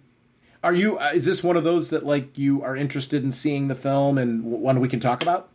100%. I'll tell you, this is the kind of stuff I've been wanting from these video games. Mm-hmm. Take the story arc and give me a movie that I can watch so I can learn what happens without having to play the game because old thumb hands here, it doesn't work. My hands don't work for these controllers. It's, I want to do it. I want to play the games. They look fun, but I have these issues. So this is the kind of thing I really want. So I'm 100% in on this one. I want to see this. And hopefully this does so well, they start doing this with the other movie properties, the other video game properties, all of the different Batman Arkham, games. You take that and kind of do an animated film of those different games. I would love to see those because, again, those are some really cool story arcs. Just, again, the opening scene that we saw, I'm pretty sure you told me about it, what causes Superman to turn, mm-hmm. But seeing it, I was like, oh, that is absolutely brilliant. That is absolutely, I absolutely love that, and as horrific as it was, but still, I loved it. And I was like, my God, that is a cool story. So that's something that I'm glad I'm going to get to see that thing play out at. So I'm 100% all in on this one. Yeah, and just the basic, non-spoiler premise of this whole thing, Superman is pushed to the breaking point by an event. And I'm not going to say what the event is because we'll keep that spoiler-free if you don't know anything about Injustice. It is a multiverse, completely a different Earth than ours, and embraces the idea. But, it starts off with you thinking that it's our world. Because it looks like that. So it shows how just one event, and it's kind of like a lot like What If, right? If you've been watching that on Disney+, this is people who love that kind of stuff, which I do. I'm a geek for this kind of stuff. It's a what if scenario. What if there was something that could push Superman to that point? And when you see what that event is, you can go, okay, this would push even Superman. Yeah, and then spinning out of that leads to this world. And it's an interesting sort of story because of it. Actually, I think we could spoil what happens without really spoiling it. They change his motto to truth, justice, and whatnot. And that just sends him over the edge. He's like, what are you thinking? He storms the DC offices. Yeah, it was really a peculiar way to go about an animated movie. But it's odd. I was shocked when I saw it. I was like, wow, wait, that's neat. And who thought they would create a game behind that? Yeah. But it was cool because Ed Boon was on there, who's created the Mortal Kombat games and created the Injustice games. And he was on there with... why am I drawing a blank on his name? The actor who played... Justin Hartley. Justin Hartley. Yeah, I'm sorry, because I really enjoy him. He was the actor who actually played Aquaman in the pilot of that Smallville. It was what was going to be like a Smallville spinoff, and actually wound up playing Green Arrow on Smallville and did such a great job on that. He's now going to be Superman in this. And I loved his enthusiasm for playing the character. And I think he's a really talented actor, so that's why apologies. I think he's an excellent actor, and I didn't know he was going to be the lead on this. Can't wait to this week. This week we get, is this going to be a fun week? I'm excited for this. So that's October 19th digital release, and I think that the physical release comes shortly afterwards off of that. Then the real surprise. I heard rumblings of Blue Beetle. I didn't realize Blue Beetle was going to be a live action feature film. And the kid from Cobra Kai is going to the lead from Cobra Kai, who I really like, and I apologize I don't know his name off the top of my head, but he's going to play Jaime. And his enthusiasm, because he hasn't even seen the suit yet, but has in the comics, but hasn't seen how it's going to be portrayed. This is going to be it looks like it's going to be a direct to HBO Max feature film. Yes. I'm loving that this character's coming to life and loving how they're embracing what's cool about this character. The actor, I love Cobra Kai, and he has this great range to him of being able to portray a character, I think, with just a great range of emotions, a great range of you care about him. And yes. I think I'm sure you're watching Cobra Kai. Have you seen Cobra Kai? Is that Justice for Johnny? Yep. Yeah. Okay, good. Yeah. So we're all in the same boat with that one. What a great show! And I didn't realize he was the one cast, and it's so good. So I'm excited. Did you know that was a thing? Well, I did not know it was a thing until Fandome. I was like, oh my God, they're doing it live action. Yes. And then I saw who was like, wait, I know that guy. Hold on, this is awesome. I'll tell you, dude, I was like jumping up and down. Yep. Excited for this. Because again, Blue Beetle, we both love that character. Yeah. And I really, again, I wasn't around for Ted Kord. And the Blue and Gold with Ted and Booster is a really fun, cool story. But for me, my Beetle is Jaime. And I love the fact that they're embracing what makes him him. It's embracing, and that was one of the cool things about the show. I remember when we talked about him, we kind of compared him to a Spider-Man type of thing where he was the kid, the teenagers learning how to be a superhero and this and that, and had a couple sometimes the little one-liners. And then the armor started developing a personality, and it was making little jokes along the way, and there was some really cool development. But one of the neat things about this, and they talked about it, how what makes him such a different hero isn't just the fact that he's a teenager.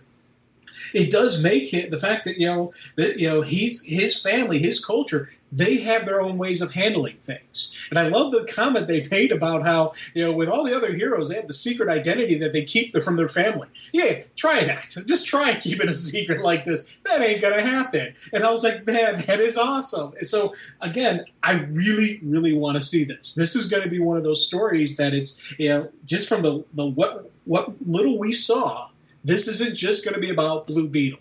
This is going to be about Jaime and his family. And those always make for the best shows or the best movies even. When it's, your main character is a superhero, but it's not just about being them. Think about the Christopher Reeve Superman.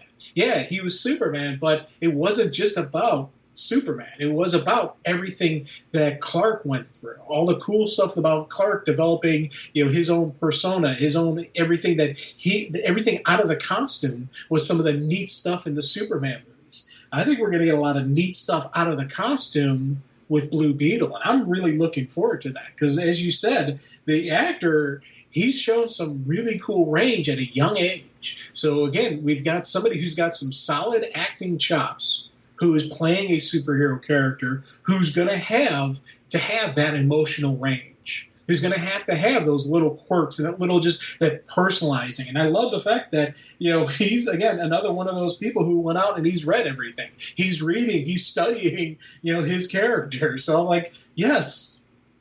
I'm gonna horribly butcher his name because he's got a cool name. It's Zolo. It's Zolo, and I'm sure I'm pronouncing it wrong. And the spelling of his last name is Mariduena. He's 20 years old right now. He's been on Cobra Kai, and that's where I really know him from. But I'm super excited because I think he's an actor. He does a really nice job. So Yes. when I saw that he was being cast as a lead, I'm like, I'm going to immediately like this just because he's in it. And then knowing that it's a Blue Beetle film, it's coming like Blue Beetle's one of those characters I've referenced it on the show before. I think he's a character that really should be in a video game. I'm hoping this film leads to that because the suit is so cool, the concept's so cool. You want to just play with it. So the idea they're going to bring it to big screen live action, I think, is going to just make this a multimedia property. And yay, because I want that in the worst way. I didn't know. I heard rumblings of this, but you didn't know, like, is this actually going to come? You know how that is. These things kind of get lost in development hell. 20th anniversary of the Smallville premiere. What? Somebody save me. I love the time they gave to that because that was such a great show. And I think it's appropriate because it really did spearhead all these programs that we see now. I think it was one of those key pivotal programs. It went 10 seasons. I mean, wow. I mean, it spearheaded a lot of this and was just such a great show. That was one recently I've started watching it again, and it's very slow because there's so many things that I'm watching, and that's the reason why it's slow. It's not that the program's slow. I'm watching so many things right now, but it holds up. It really does hold up well. Like if you didn't see Smallville for some reason, I can't encourage you enough to like watch that show and get. I will say this. The first season is a lot of Freak of the Week that introduces a lot of concepts. That changes second season straight on through, where gradually the show starts to have a season arc where there's a big story going on throughout the season. So don't, like, the first season, it sounds like I'm knocking it. I'm not. The first season really is cool as an introductory season, getting used to the characters, the world of Smallville, things like that. But it does expand outward. Actually, a lot of what we're talking about with the CW shows, the DC TV shows that we like now, one of the things that we really like about them is the fact that they start with this foundation and build outward. Smallville really developed that kind of concept with what it did with its Freak of the Week early episodes. And the first season's a lot like that. Don't let that... It really is about getting to know the relationship between Clark and Lex, Clark and Lana, and the parents. And from that, it explodes outward to be this really, really cool series. So I recommend highly, if you haven't seen it, watching it. I loved seeing them Michael Rosenbaum and Tom Welling get together and talk about the series because it was... I think it's such a great program. And then see so many people from the cast come on and talk about their experiences being on Smallville. This thing had such a great balance because it was a celebration of some of the history of DC in multimedia and new stuff. And that was like right after the Blue Beetle announcement, it was almost like you needed something to kind of like reminisce about.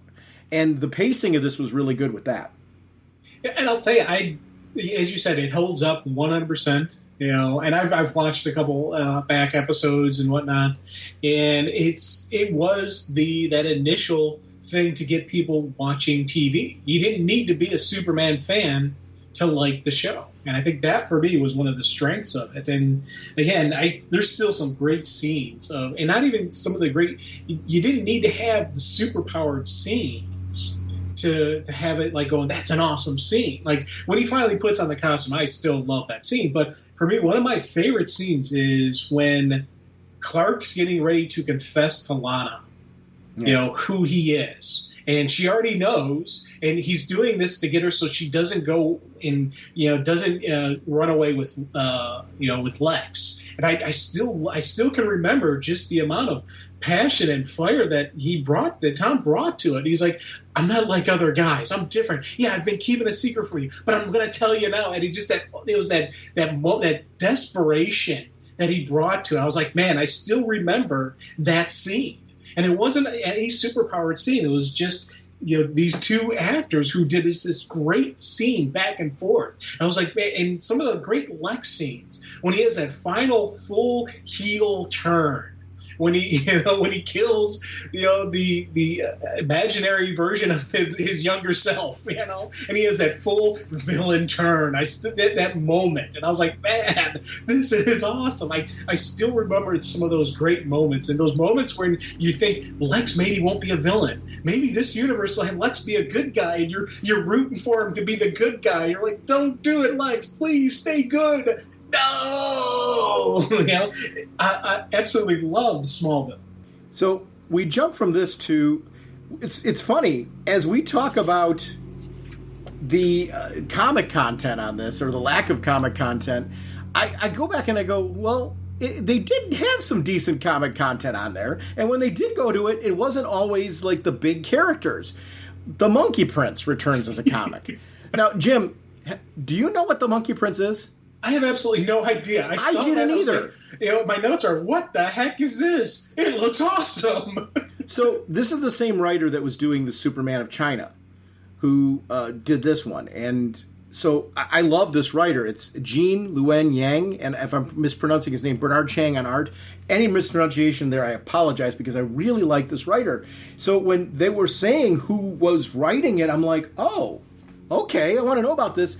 Issue 0 is available right now on DC Universe Infinite. So you can actually go and read this right now if you've got that subscription for free.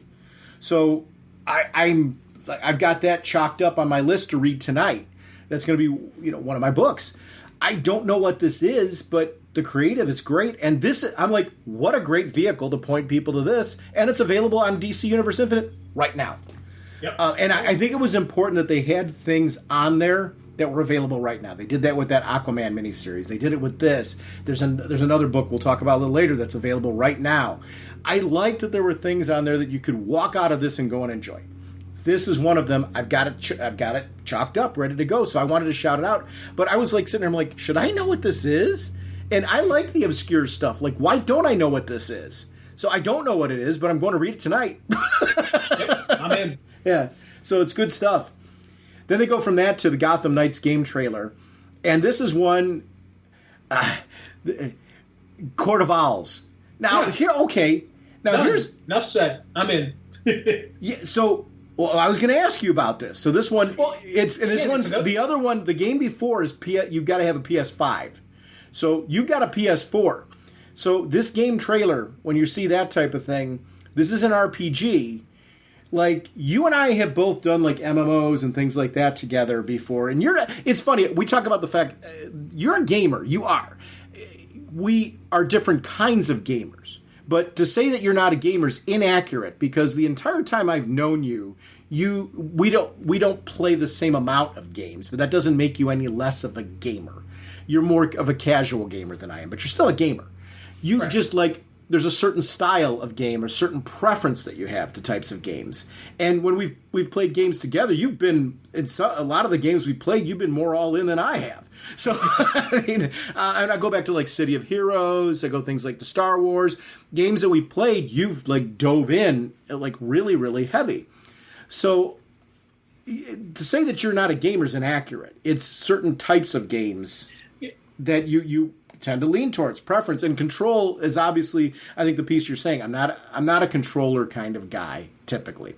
Yeah, that's my biggest problem with gaming is when City of Heroes is a prime example. My keyboard was my control thing, so that was a lot easier to fire off. If I wanted this power, I did this power, did that, or it was a mouse click, because I could do the mouse click because that's just one finger. Or I had the thumb, because I had mine rigged up for the secondary power was the thumb, so I can, and do it that way easier.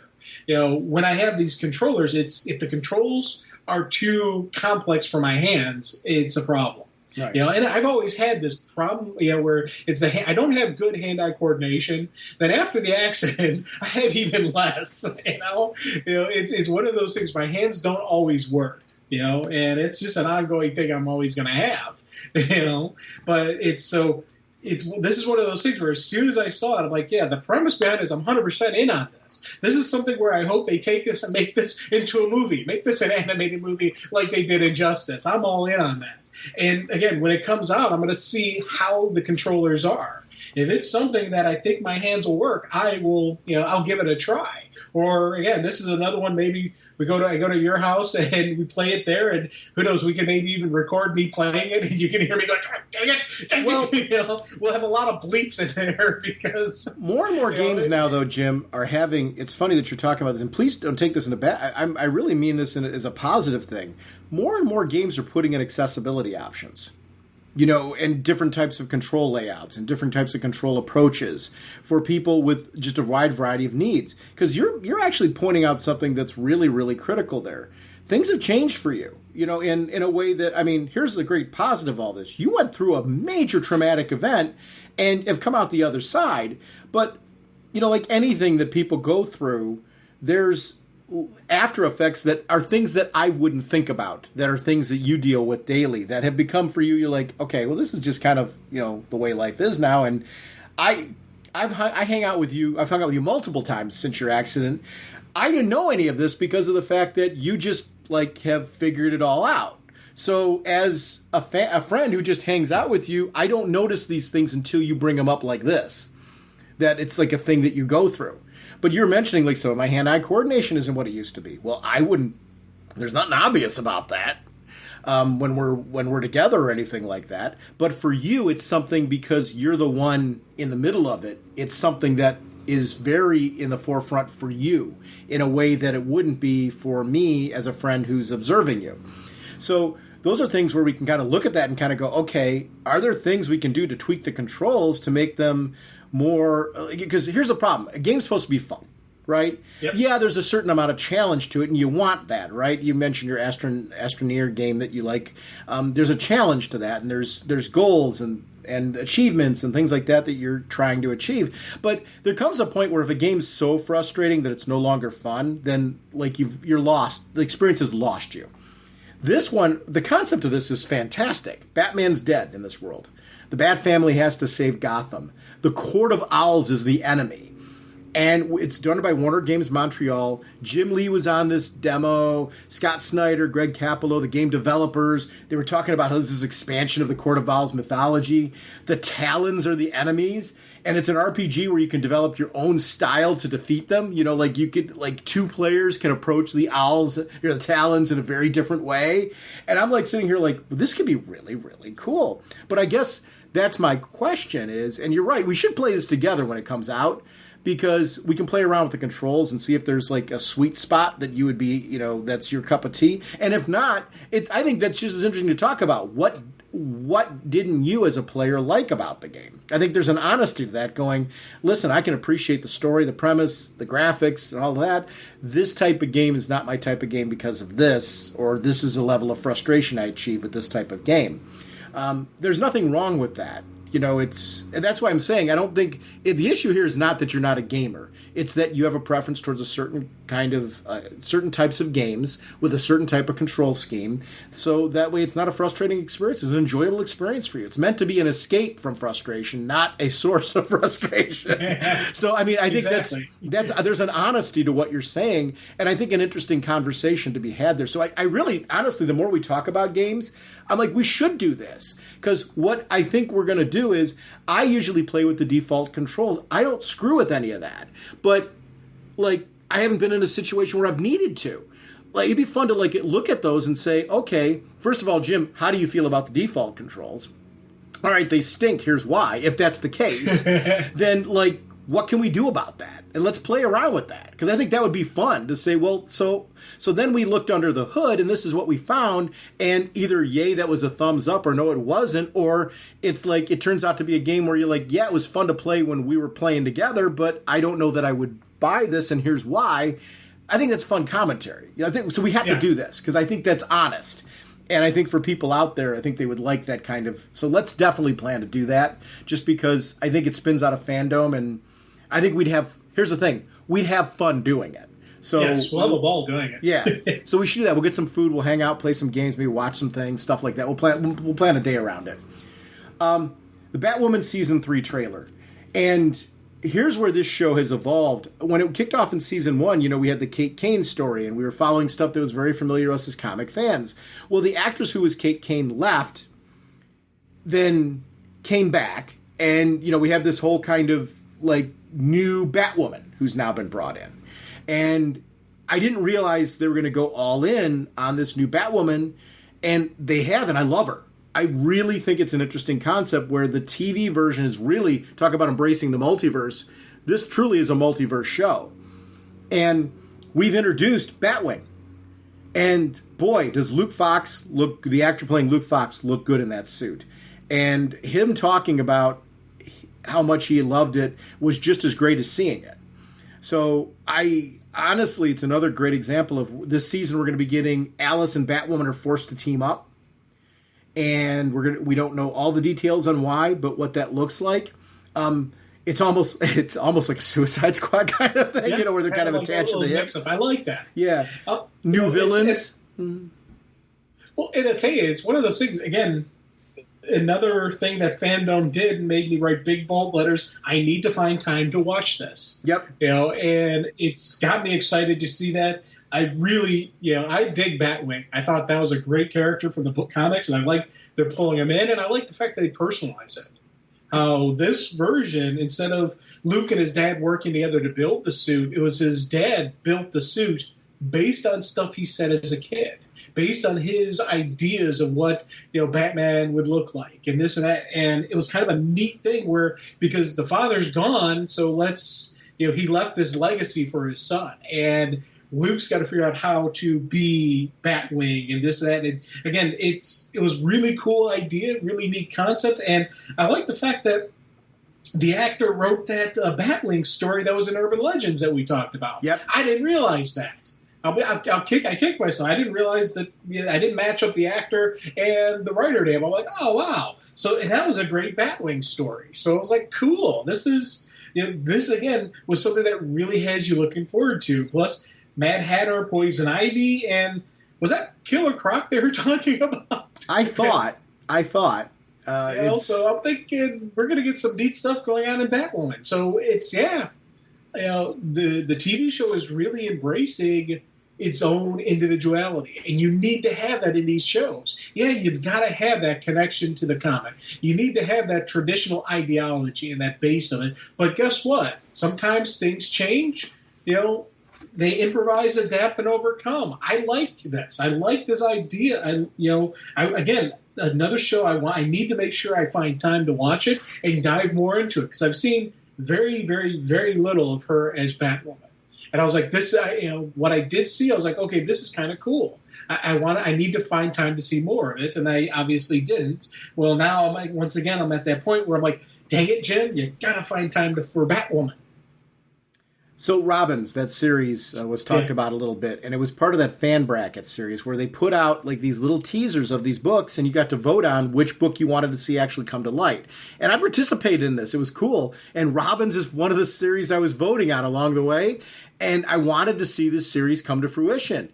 And I'm so glad that it was. The idea behind this is it's this storyline uniting all of the previous Robins. You know, Dick Grayson's kind of acting as the big brother figure. Batman's not really in it. It's really more about them and something that brings them together, which is this villain who is claiming to be the first Robin. And it's written by Tim Seeley, who is just top notch. And have you had a chance to read this yet? No, I haven't had a chance to read it yet. But again, it's one of those things where I was like, yes, I'm in. And it's on DC Universe Infinite right now. So this is another one with Monkey Prince you can go read right now. And I loved that there were things spinning out of this you can read right now. I love that this came out of a fan contest. I hope they do it again, because it was fun to participate in this and then have a book come to fruition. And truthfully, I've got to say this, all the books that were in the bracket were ones that I'm like, I'll read all of these. I really would. I mean, they were great concepts, but I love the idea of being a part of this and getting, kind of a community, them trying something different. And I'm glad this is finally here, and it's digital first. And it's on.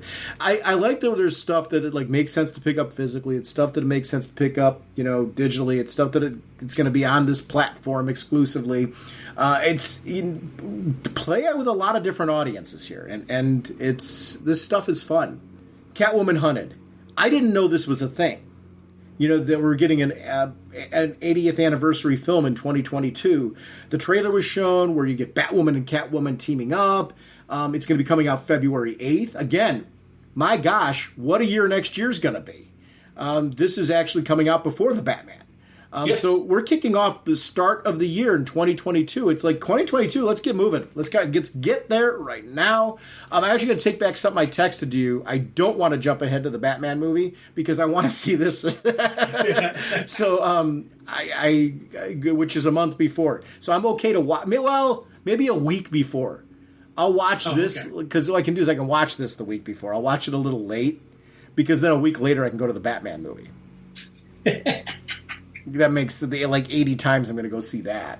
Yeah. Oh God. Yeah. I'll tell you that this was a really neat thing, and it was one of those.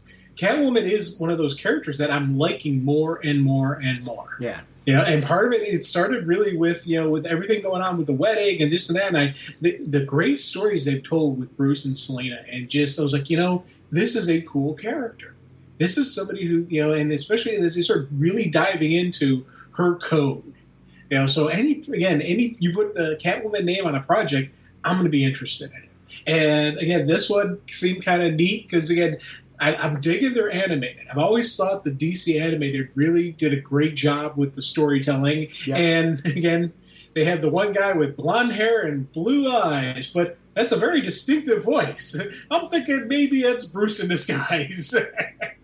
Yeah, we'll see. We'll see. That film's going to be, I think that film's going to be tremendous. And it looks great. Everything they showed looks great. I love the combat sequences we got to see. There's going to be 5 original animated movies in 2022. That includes Green Lantern, Beware My Power, Battle of the Super Sons, which is going to be their first CG movie. The Teen Titans Go, DC Superhero Girls crossover movie. And don't take this the wrong way. I was disappointed this was the 5th movie only because I wanted another original 5th movie, but I'm glad they're doing this. They're doing a Long Halloween Deluxe Edition, which is going to be 4K Ultra HD, so I'm thrilled they're doing that, so don't take that the wrong way. It's the greedy person in me is like, well, give me something else too. I'm like, I want that.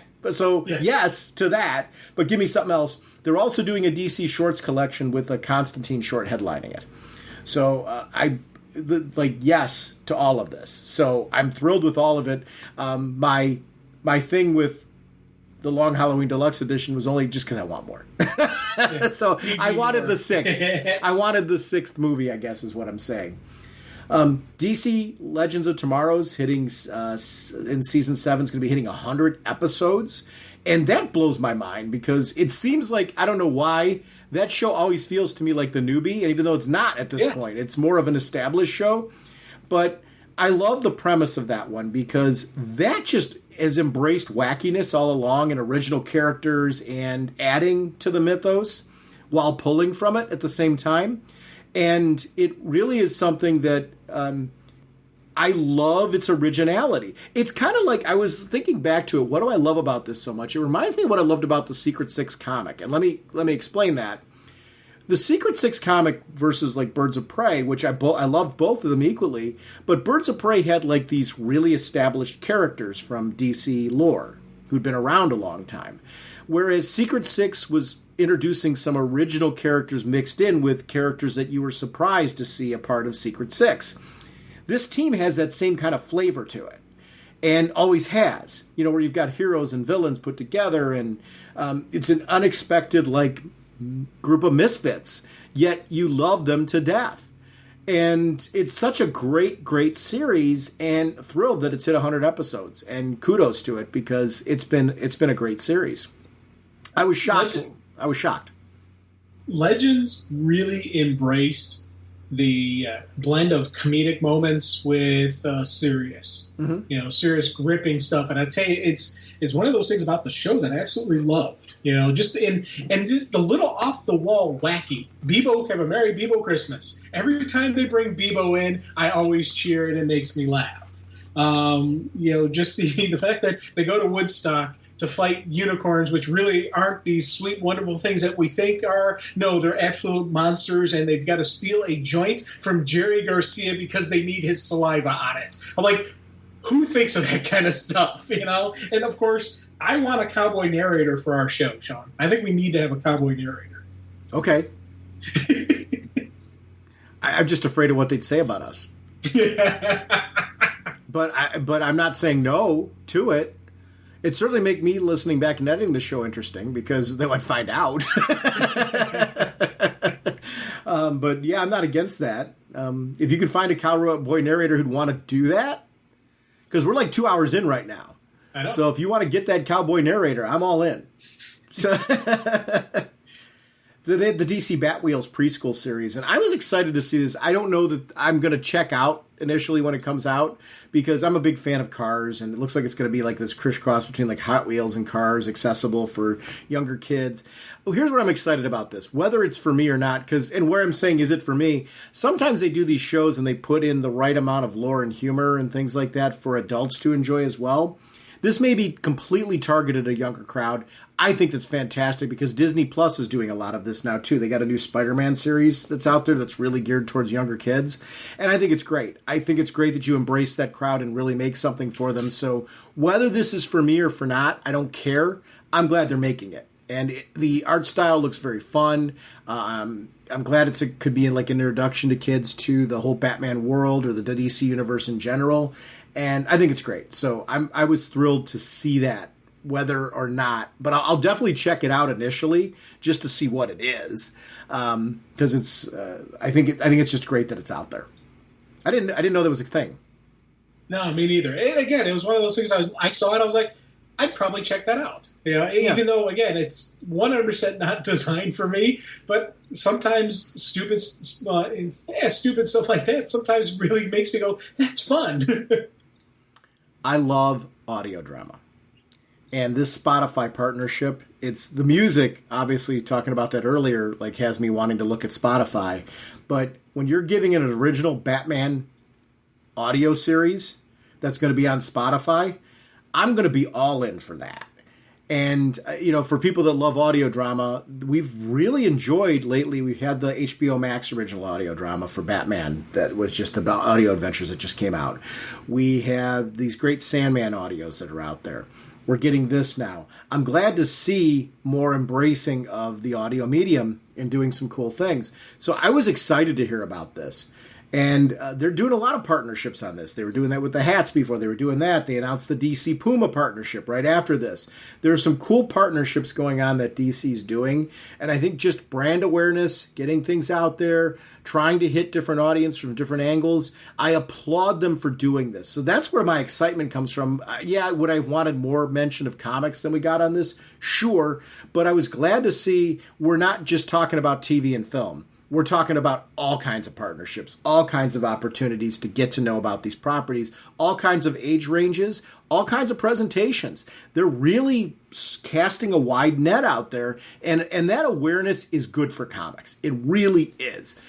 Just making people interested and excited in these properties is going to generate a casual audience that's going to at least peek in to our world. Not everybody's going to, sure, but that was a thing before anyway. This kind of partnership thing gets me really excited because it just starts to get people excited for these properties. And we all do it. I went to go see the most recent James Bond movie. I bought 2 Bond novels right afterwards because I enjoyed the movie so much that I wanted to read more James Bond. I'm reading some of the Titan James Bond, or it's Dynamite, I think, that did the James Bond comics. Excuse me for it's either Titan or Dynamite, and I apologize because I'm reading a lot of comics from different companies right now. But the James Bond comics that are currently out are phenomenal. Let me put it to you that way. But I picked some of those up. But that's from the film, right? So it does draw you to other media. And I think that's great about these partnerships. So that's why I get excited for them. It is good for us because not every viewer or every listener is going to do that, but some are. And I don't know. Couple more here, a couple more there. Bring them on board. Welcome aboard. We're glad to have you. You're gonna have to help me with Spotify because I 100% want to listen to this thing. But I'll be honest, I've never really used Spotify. I have no idea what it is or whatnot I have to do with it. So I'm gonna need. You're gonna be getting calls from me saying, "Okay, what do I do now?" Yep. Yeah, I'll help you. I'll help you with that because that Unburied series is going to be cool. I'm hoping that the songs from Fandome are on there. I know the one is the Aquaman one because they referenced it specifically. I'm hoping the Fandome theme's on there because I really like that theme. That would be a great thing to play while reading comics or while playing video games. No, 100%. Yes. The Batgirl film. We finally got some more details on this. We talked about the length of development for the Black Adam. One that not quite as long for development, but's been in the works for a long time has been the Batgirl film that's gone under a lot of changes, right? So Christina Hodgson, and apologies for any name butchery, is doing the writing. Leslie Grace from In the Heights is the lead. And, the directors were there, and the production team was talking a lot about this full-length feature film and how when they saw her, they knew they wanted her to be their Barbara Gordon. Was really excited to see more details on this film getting fleshed out. And I'm glad to see this becoming a thing. I'm interested. Did you see In the Heights? Yeah. Really good movie. Oh, big time. Really good movie. And again, it was funny because when... they said, from In the Heights, I was like, wait, oh, yeah, okay, yeah. And it was one of those things where I was like, this is going to be kind of interesting. Yep. Not what I expected, but I'm excited because of how good the film was. So that I'm like, oh, I'm glad. In the Heights was great. So, yeah, she's in this. Cool. I'm in. Well, it's interesting because they're talking how this is basically the origin story of Batgirl. It's her discovering who she is, who Batgirl is. And the one thing they didn't mention or talk about was Batman, Commissioner Gordon. Who are going to be those actors? Is this going to have a direct tie-in to one of the either of the different current Batmans we have out there, or is she going to be her own separate universe and they're going to have their own separate Batman, their own separate Commissioner Gordon? Because that's always the thing that, when you say Batgirl, that's where I'm wondering, okay, what kind of connection is this going to be to the different universes? And again, for me, there is no right or wrong answer on this. As long as I get a cool story, and it sounds kind of like these creators are going to have some fun with the character. They're going to do some really cool stuff with Barbara. So, but it is that those are always the questions that immediately pop in my head. And I again, this was a neat project having the writer and the director on there talking about how excited they are with this, how we're going to have a cowl. It's going to be Batgirl with a cowl, not just the mask, over the eyes. And she is going to have red hair. Those are the things that, like, people keep asking us, is she going to? Yes, she's going to have red hair, So it was kind of neat that they are recognizing what us as the fans want out of this, what we wanted, and what we want the answers on. Now, they didn't say anything about Batman or Commissioner Gordon, and I don't know if you've seen if they've done other castings and listed who the different characters are, but again, these are all the stuff that immediately get me wondering. And when you hear and you see an actress talk about how excited they are to do the role, and how they're doing how everybody involved in this, they're doing their homework as to who is Barbara Gordon and who is Batgirl. This is, again, it's one of those things where we're going to see stories of them outside of the cowl. We're going to see Barbara. We're going to get to know who Barbara is. We're going to get to know who Batgirl is. I think that, for me, is, again, whenever I hear those kind of stuff in a story, I'm like, you know what? That's good. I like hearing that. I like hearing the fact that you're not just thinking of, oh, it's just another superhero movie. We don't have to give any thought to it. No. These people are diving into what makes a cool movie, and they're saying the main character happens to be Barbara Gordon. So I don't know anything about additional casting. Is actually this served as kind of a reminder that this film was in development. I was glad to hear it, though, because I've heard over time, some questions as far as who's doing the writing, who's who's on the production of this. There have been some changes in that throughout. It's been kind of I don't want to say a rocky road. I don't know if it was rocky or if it was just, the natural kind of development changes. You hear about all the time, films going through significant development changes because it doesn't pan out the way that they were thinking. And there's been some controversies behind the scenes because of, Joss Whedon was originally attached at one point in time to this film, and we know there's been some controversies with him out there. I don't know what led to I don't know if that led to some of the changes right now. I kind of don't follow that stuff really closely because in the end what I want is a finalization of what this is going to look like and it developing into a good film.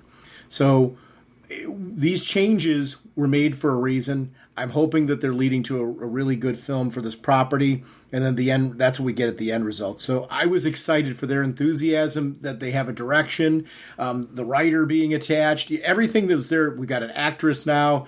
those were the pieces that, like, wow, this was a great time to bring this one back on the radar again, because things are a lot more solid now with this one, and I want it to be. I don't know if how much Batman's going to be a focus in this. Is Batman just going to be an influence, and it's going to be much more focused on her, and Batman really is going to be more of a reference than a thing? I don't know. Commissioner Gordon, you would think, has a role in this. I don't know what that looks like. I think we're going to find more as this gets fleshed out, right? So I think this was an early production kind of conversation where now we finalize this. We've got a script. We've got an actress. We're heading in this direction. So I think we're going to get more maybe next year's Fandome. And we'll see. They're doing a great job at using these to drop kind of nuggets along the way and get you excited for things.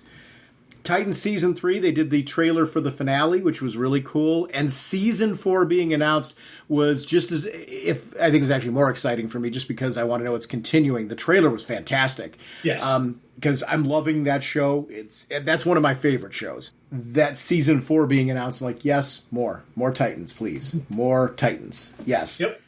And the one that got away. Yes, absolutely. So I'm really, really excited to see where that's going to go.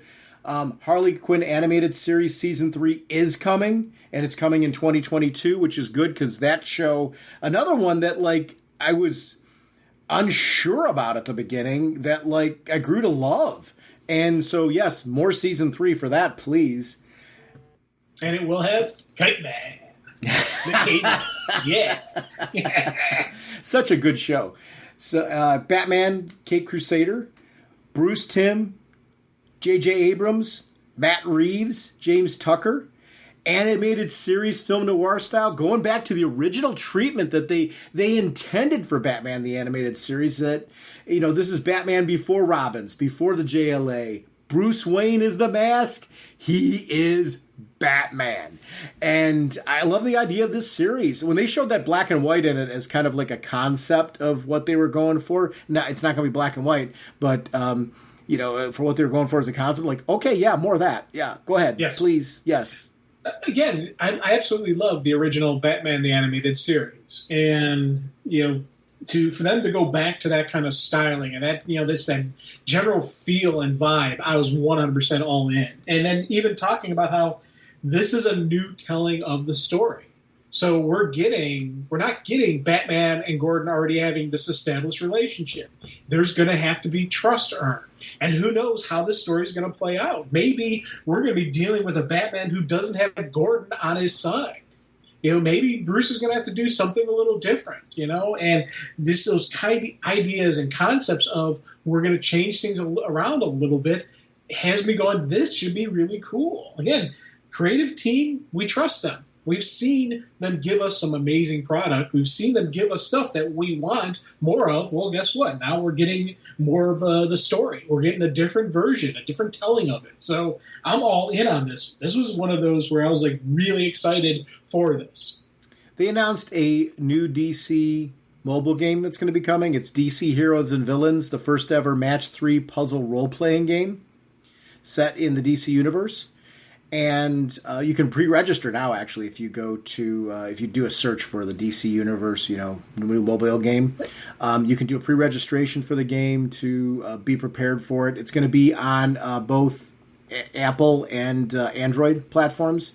So I'm excited for that. I do enjoy playing the mobile games. I have the Marvel one, Strike Force I believe it's called Strike Force, but whatever the new Marvel one that just came out. It's an RPG.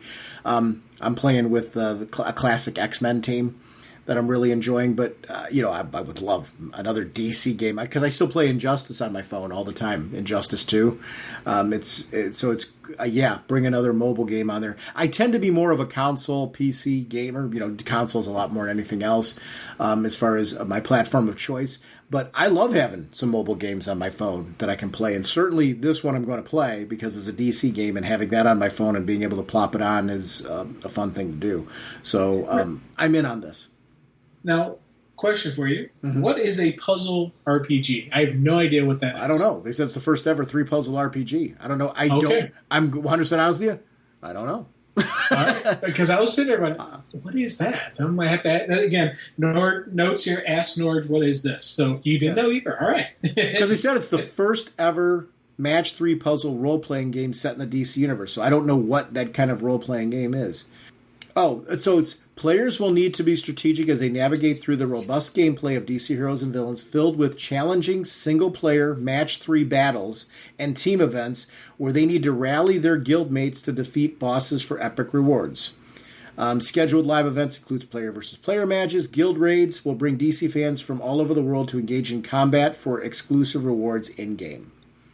So I wonder if it's 3 versus 3 battles of some sort.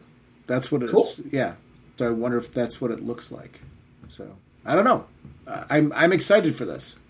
Just whatever it is, I'm excited for it. Because I like, different types of games. So the idea that this is going to be another, it's not like the other DC games that I've already got on my phone. So bring it on. Something new with the DC properties always has me excited. And it's not, the thing that I like about that too is I tend to prefer mobile experiences that are things that are more geared for the mobile than something that like is a light version of a console game, if I'm making any sense. Give me something that's meant to be a mobile experience that embraces what is fun about playing a game on a mobile device versus playing it on a console. And this sounds like it's built from the ground up to be a mobile experience, so that has me excited. The partner that they've partnered with, the company, is known for making mobile games. Yay. That's a smart move. Don't try to put a console game on a mobile platform. It just doesn't work. So I'm glad that they're doing that.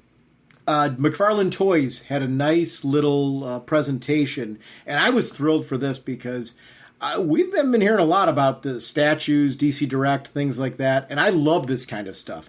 The Batman black and white statues are statues. I don't have all of them, but I've been collecting them. And we haven't, there's statues that were announced that we haven't seen that I want.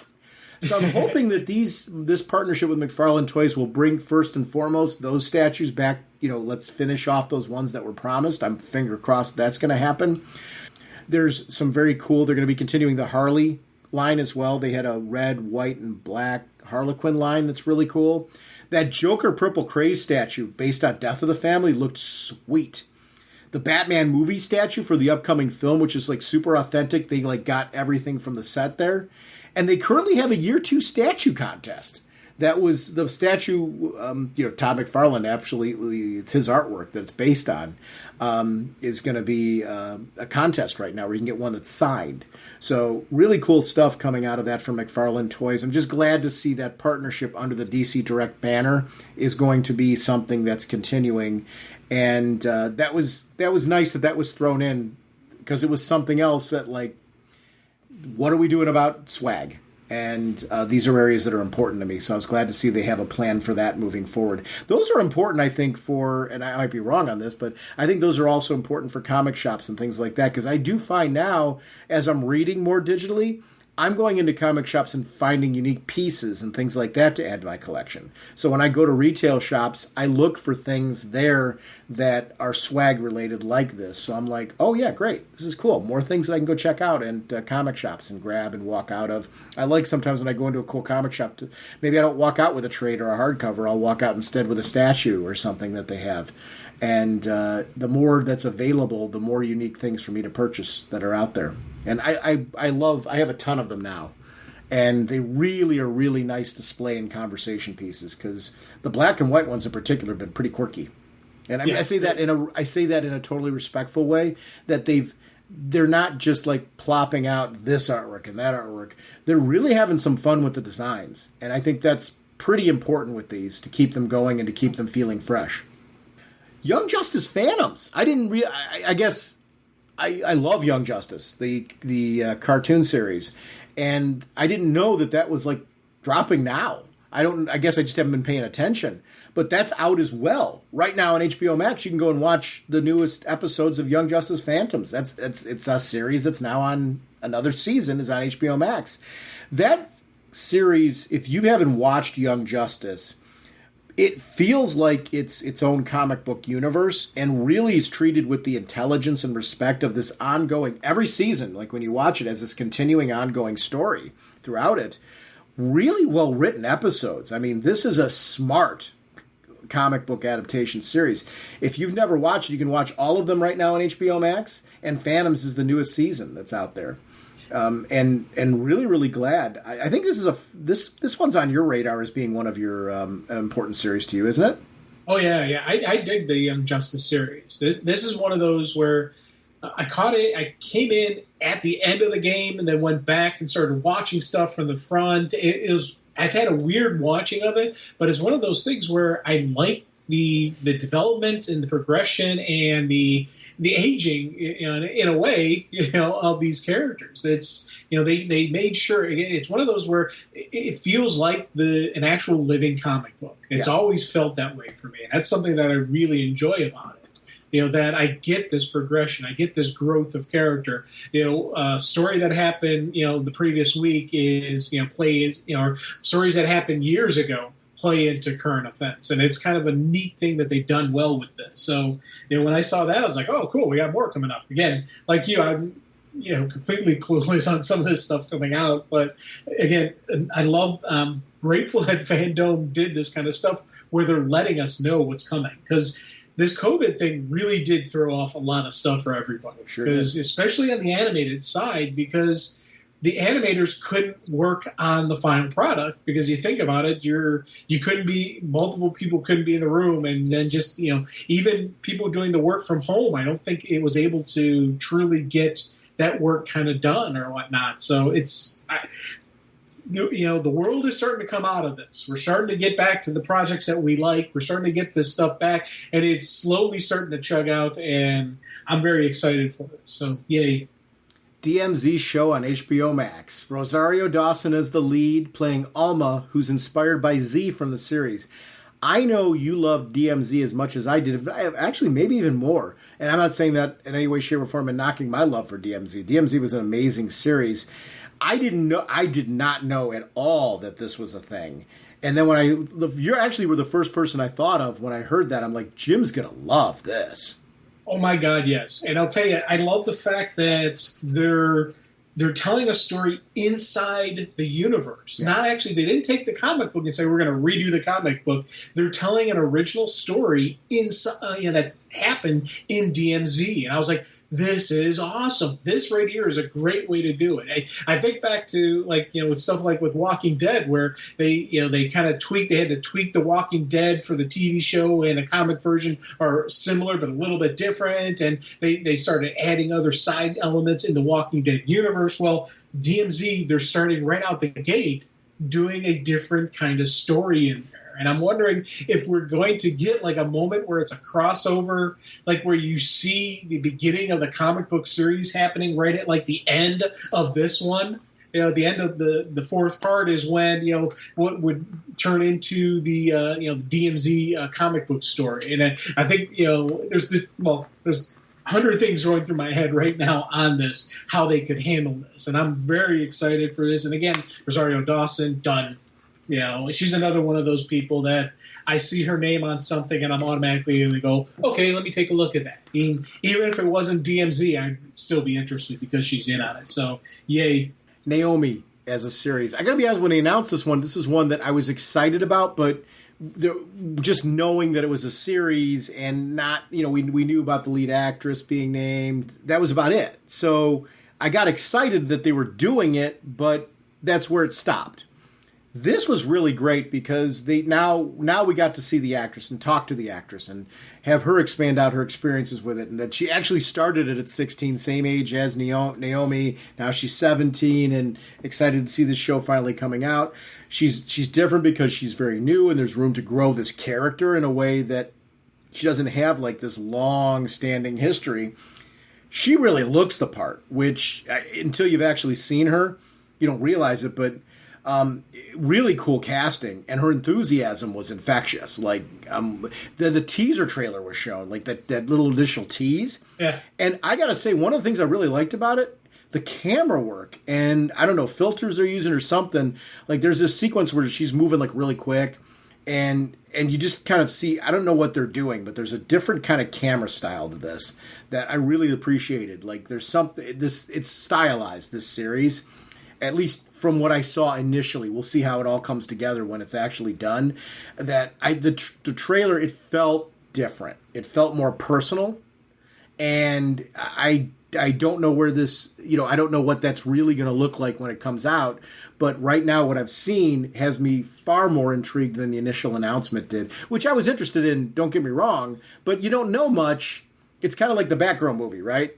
You didn't know much. The more you know, like the more you have a chance to actually have some impressions of it. This one, we actually got to see some film work on it. And I really appreciated that because at this point, I needed something a little bit more from this. And what they gave me did what I needed it to do. So I'm now, when somebody says they're revealing more about Naomi, the TV series, I'm a lot more interested.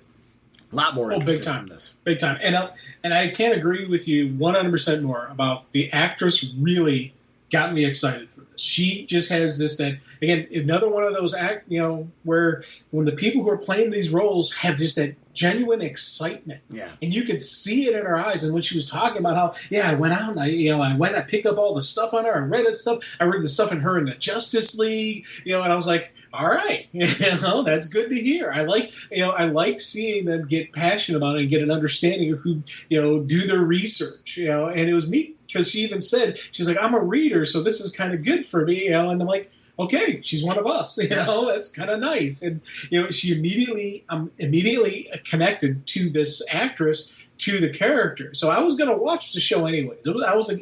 I'm an easy mark on the show, but now you've got some, there's going to be some loyalty on my end just because I saw her and heard what she thinks about it. So this is a really good thing the Fandome did for Naomi. It jumped up higher on the watch list. Yes, big time. So it's like when it comes out, if there's other things it's competing with, I'm going to be a lot more interested in watching this. As one of the early watches. And honestly, if the enthusiasm continues, if it continues building like momentum, this will be a must watch. Shazam! Fury of the Gods, kind of a behind the scenes kind of trailerish kind of thing, which I loved the first movie. So this one was, I don't have a ton to say just because I loved the first movie. So I'm not a hard sell on this one. It's like, you can give me more? Great. Looks like that they're beefing up the costumes, and up in everything. A lot more fantasy, a lot more interesting creatures and characters they're going to be fighting. Very cool villains that are going towards the magical side of things, so that a lot more magic focus on this. Cool because it separates it from being a Superman movie. I like the direction is really, really smart. I'm excited for this. They didn't. This one was not a hard one to sell me on because the first movie, kind of very similar to Aquaman at the beginning. This is in that category of, yay, just give me more info and let's get it out there. Get her done. Adding Helen Mirren to the show as well. Come on. I absolutely love her. Think she's wonderful. So I saw that. I was like, yes, all right. Even though she's the villain, but still she plays a wonderful character. She's, again, one of those true actresses that actually has some real skills and chops, and seeing them in comic book movies always makes me very happy. So I'm 100% looking forward to this. I'm all in, like you. Feed me more. So Linda Carter was in this segment about Wonder Woman's 80th anniversary and just talking about a whole bunch of things. Like, she's got a song being released this year about Wonder Woman that she created for her husband, but she had shared with Gal Gadot and I think I butchered her last name and I apologize, and Patty Jenkins. But that's cool. So I'm anxious to hear her song. They talked a lot about the controversy, not only about the character's history, but at the time when Linda was Wonder Woman, questions on, if she was too soft, if she was too this, if she was too that. And it was a very different era when she was Wonder Woman on television. And I didn't realize, Patty Jenkins said that she didn't realize that was a thing. I did not realize it either. And so that was an interesting part of the segment. I'm like, really? There was a controversy with that because that was, in my home, was destination viewing, but that was the superhero junkie in me. And I think my mom ended up watching it at the time with me because of the fact that I was a superhero junkie. But it was a good show. And Wonder Woman 3 was not talked about. And I say that in quotations. But it's coming, and obviously it's very clear that Linda Carter's a part of it. So yes. I'm excited. I mean, which we kind of yay. Yeah. So I'm 1 and 2 were so great that yes, please bring me 3. That's great. They also talked about this real wonder concept, real stories of real women who create wonder and change, and that's for people who know people who should be spotlighted in this. You go to sharerealwonder.com, and that's part of the Wonder Woman 80th anniversary, celebrating women who've created wonder and change. I think that's cool. I think it's great that that's out there. I'm glad that they're doing this kind of initiative.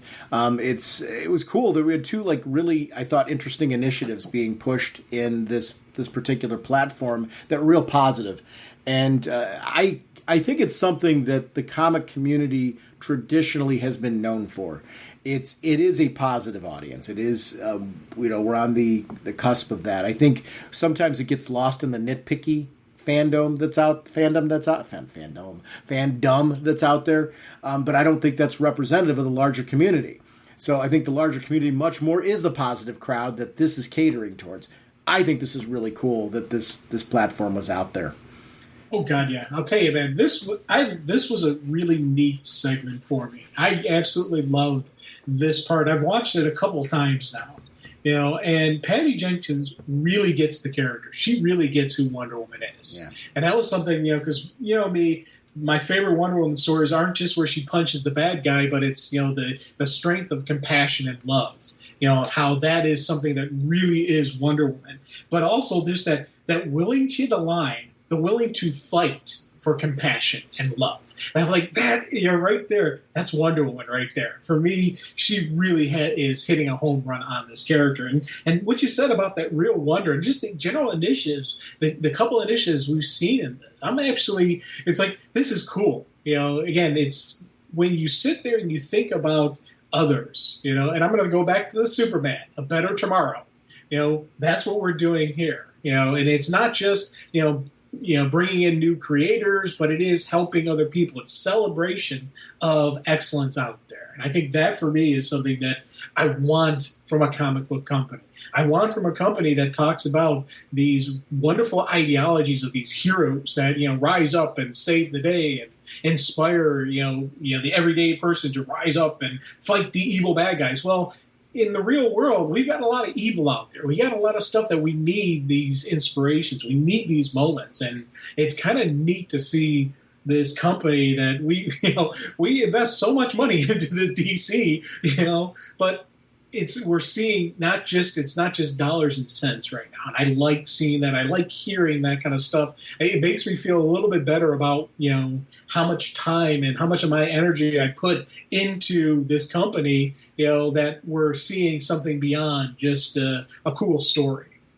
So we got some behind the scenes of Sweet Tooth, which was cool. I loved that show. Did you get a chance to watch any of that? Or do you have Netflix? I haven't had a chance to watch. Again, it's with me, for me to watch the Sweet Tooth, it's got to be on the one TV, and Dad is. I don't think Dad's really going to like it. I'm going to give it a try. Sure. But when I watch on that TV, that's Dad's TV, so it's like we got to figure that out. But I want to, and it's funny because seeing the clip there, I was like, man, that's neat because I like the fact that they didn't do the ears weren't CGI. It was puppetry, and I was like, that's cool. They're not, because CGI costuming when an actor or actress isn't has to be augmented. The CGI you can kind of see it. It's better now, so it blends pretty well. But there's still some times when you could see it. I always prefer costume and makeup and design and puppetry and things like that. So I was very happy to see when he was talking about how his ears work. So Pennyworth, season 3 is coming to HBO Max. And have you seen any of Pennyworth? Has that been a thing that? Yes, I have, and I absolutely love it. And I was so excited to hear it's on HBO Max because that means I can watch it a lot easier. Yeah. So I was thrilled to see Pennyworth is coming to that platform as well. All the seasons will be there. So if you didn't see Pennyworth yet, you're going to have a chance to see it all on HBO Max starting in 2022. Season 1 and 2 will be available there, and then they will lead into Season 3 being available on HBO Max. So I'm glad to see that coming over to that platform with all the other Batman stuff coming there now, too. So then we got... the coup de grace, shall we say, was the Batman trailer. And it was cool because it wasn't just a trailer, it was a chance to talk with Robert Pattinson, Zoe Kravitz, and Matt Reeves, chatting about this is going to be a grounding story where it's going to be very much like Year One. Robert Pattinson talked about like the Val Kilmer style suit, at first, donning that. And and how fighting, when you've got that adrenaline going and you're in that kind of enclosed suit like that, what that's like. And it was cool just to see the two of them talking openly about this. Then that trailer hit. I was excited about this. It's a Batman. It's an easy sell for me. You've messaged easy sell before. Batman, you kind of just had me on the Batman. You could do that, and I would be there opening night. This, though, oh my gosh, this trailer. Every time they show another trailer for this, I love the film, like the film style of this.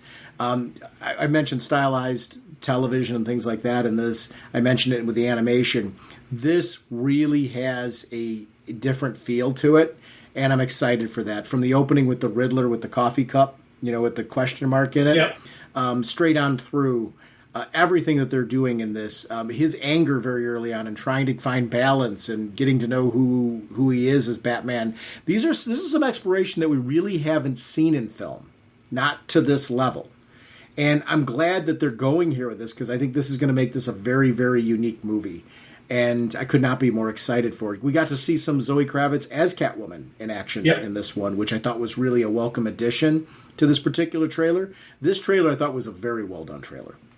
Dude, and I'll tell you, it really seems like Catwoman is going to be a pivotal character in this story. Yep. And I thought that was something I was very happy with. She's not just supporting. She's not just Batman's girlfriend. There's something more to her in this story. I think that for me was something I was like, that looks pretty cool. And again, as you said, he talks about how this is a more raw Batman, more emotional Batman. And, that's going to be kind of neat to see him do that. And it's, again, I like you, I'm an easy sell. The Batman, okay, I'm in. Then I start seeing some cool stuff. And again, year one Batman, so it's the early on in the stages, raw, maybe less of the tech. He's not going to have all the really cool, neat toys. And he's, building, to what we know is eventually going to be Batman, So it's, 100% all in on you. And again, when you're watching the trailer, yes, and it's funny because you texted me saying, hey, I want to time travel to March 4th, 2022 because I want to see this now. And I was right along with you. I'm like, let's dust off the DeLorean, let's roll. Yeah, and I'll take back what I said earlier too because I could watch Catwoman afterwards. So I'm all right. It's time travel thing will be fine. I can catch up. So I can binge watch. I was super excited after this. And actually, I love the fact that Zoe Kravitz's look is definitely influenced by year one in it. So, they're really embracing the year one concept. I don't need it to be a shot-to-shot representation of year one. I'm glad that they're, embracing the theming of year one. I started messaging to the Facebook group during this, and I ended up stopping only because of the fact that I was posting there. I was talking to my friend Daryl Taylor, and then I was also taking notes because I didn't know if you were going to be able to see this because you had originally told me you might not be able to watch it at all. So I'm like, let me get detailed notes so we could have this discussion. So as I was doing that, I was posting gradually as I was seeing cool news. And then I finally got to the point where I'm like, listen, I told everyone, hey, we're recording tomorrow. If you got any thoughts that you'd like shared, we're going to be recording in the AM. So we had some people that posted, which I really appreciate. Thank you for everyone who participated. Jeremy Eloy said that so far so good, and this posted partway through. Black Adam stuff has been great. Wish there was more Flash stuff. Good milestone news. TV stuff, while nice to see, was just filler. Hope we get some more reveals. Then he followed up at the end with, overall it was okay. Batman and Black Adam were both amazing and going to be tentpole films. Wish there was more to the Flash reveal. The teaser was nice, but wish we learned a little bit more about the film and saw Keaton in full glory. The TV stuff was useless for the most part and really just stretched out the show longer. The Naomi teaser was nice. Very little comic news. Wish there was more of that. But what I'm disappointed the most in was that there was no GL news or Dark Universe news. There were the two things I was looking forward to the most, seeing the most, and there was nothing. So it's funny when you walk in with expectations of that, I can see how that'd be disappointing that they didn't have that. We did get the reveal that there's going to be a Green Lantern direct-to-animation release, which I was excited. I didn't know that was a thing. I walked in expecting the fact that there wasn't going to be a ton of comic book news, and so therefore I was surprised by the comic book news we did get, because they did some deep cuts in places, and I didn't expect some of the ones that they did. So I get why he's feeling the way that he is, but I wasn't feeling that way because I expected less than what we got. So what we got was surprising to me, and I was glad to see that. I think expectation is definitely a thing there, and that doesn't make him wrong. It's just more we walked in with different expectations, or also different things we were anticipating or hoping we would see. Because when he was saying more Green Lantern news, more Dark Universe news, yeah, I'd love to see more of that. Yeah, me too. I'm with you. I'd like to see that as well. But I think we got a pretty good, again, for 4 hours, it went, it didn't seem heavy. No. It didn't seem like, I wasn't sitting there going, oh, when's this going to end? When's this going to end? They kept nice flow through, and I agree. It would have been nice to have a little bit more comic stuff in there. Mm-hmm. But again, like you, I went into this thinking I wasn't going to get any comic news. So I got some, so that's kind of neat. The Dark Universe news he's talking about, I wonder if he's talking about the film. There was a Justice League Dark film that I haven't heard anything about in quite a while. I'm sure he was talking about comic book related news with Dark Universe as well. But I would love to know more about that. I wonder if just some of that stuff is not in a place where they're ready to reveal it, but I'm happy to know more of that as well. Eric Cruz said, Sean, I've been going bananas with all these news and teasers. Fans should be happy with all of this. Ryan Eddie Edmonds posted an interesting comment. Just said that I stepped away from the DC stuff for about a year now. Not the pod, though. We appreciate that. Love that we're still here for you. The publisher's treatment of international retail during the pandemic stopped me being able to support that side of the company. Which hurts because it's nothing against the books. Add to it lockdowns and such here, making it hard to get excited for the films. It took me ages to finally see Suicide Squad here as it came out first day of our most recent lockdown here, and had to see it on digital rental. I say all that to stir because, hot damn, this year's Fandome has me more excited coming out of it than in. Maybe it's been from having to take a break from these characters I love for so long. I do wish there was more promotion of the comic book side of things. Was weird that they teased the Jim Lee event rather than announce. An Amazon event that they didn't even name the creative team unless I missed it, or start date for books. But the films look incredibly on point. Really feeling like DC settled into giving unique voices and styles to characters, and that's got me pumped. Love that we can get to Dark Batman and then some super fun Shazam. Still most excited to finally see JSA on screen. Can't wait to hear Sean talk some Hawkman.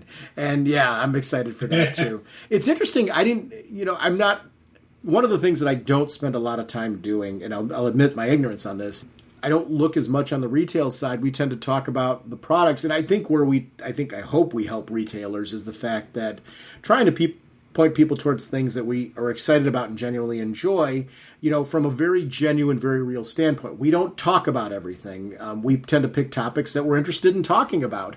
And I think our purpose there is to get people excited for things that maybe that they've missed, that we're interested in. We tend to try and jump to things that we haven't talked about in a while for the purpose of expanding that.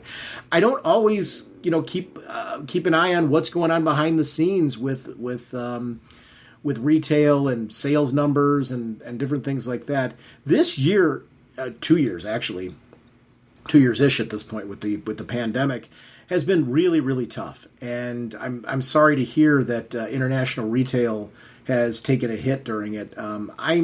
I get very worried about comic shop owners, and I'm glad you're bringing that up. I didn't know that was a thing, and I'm hoping that that's getting better.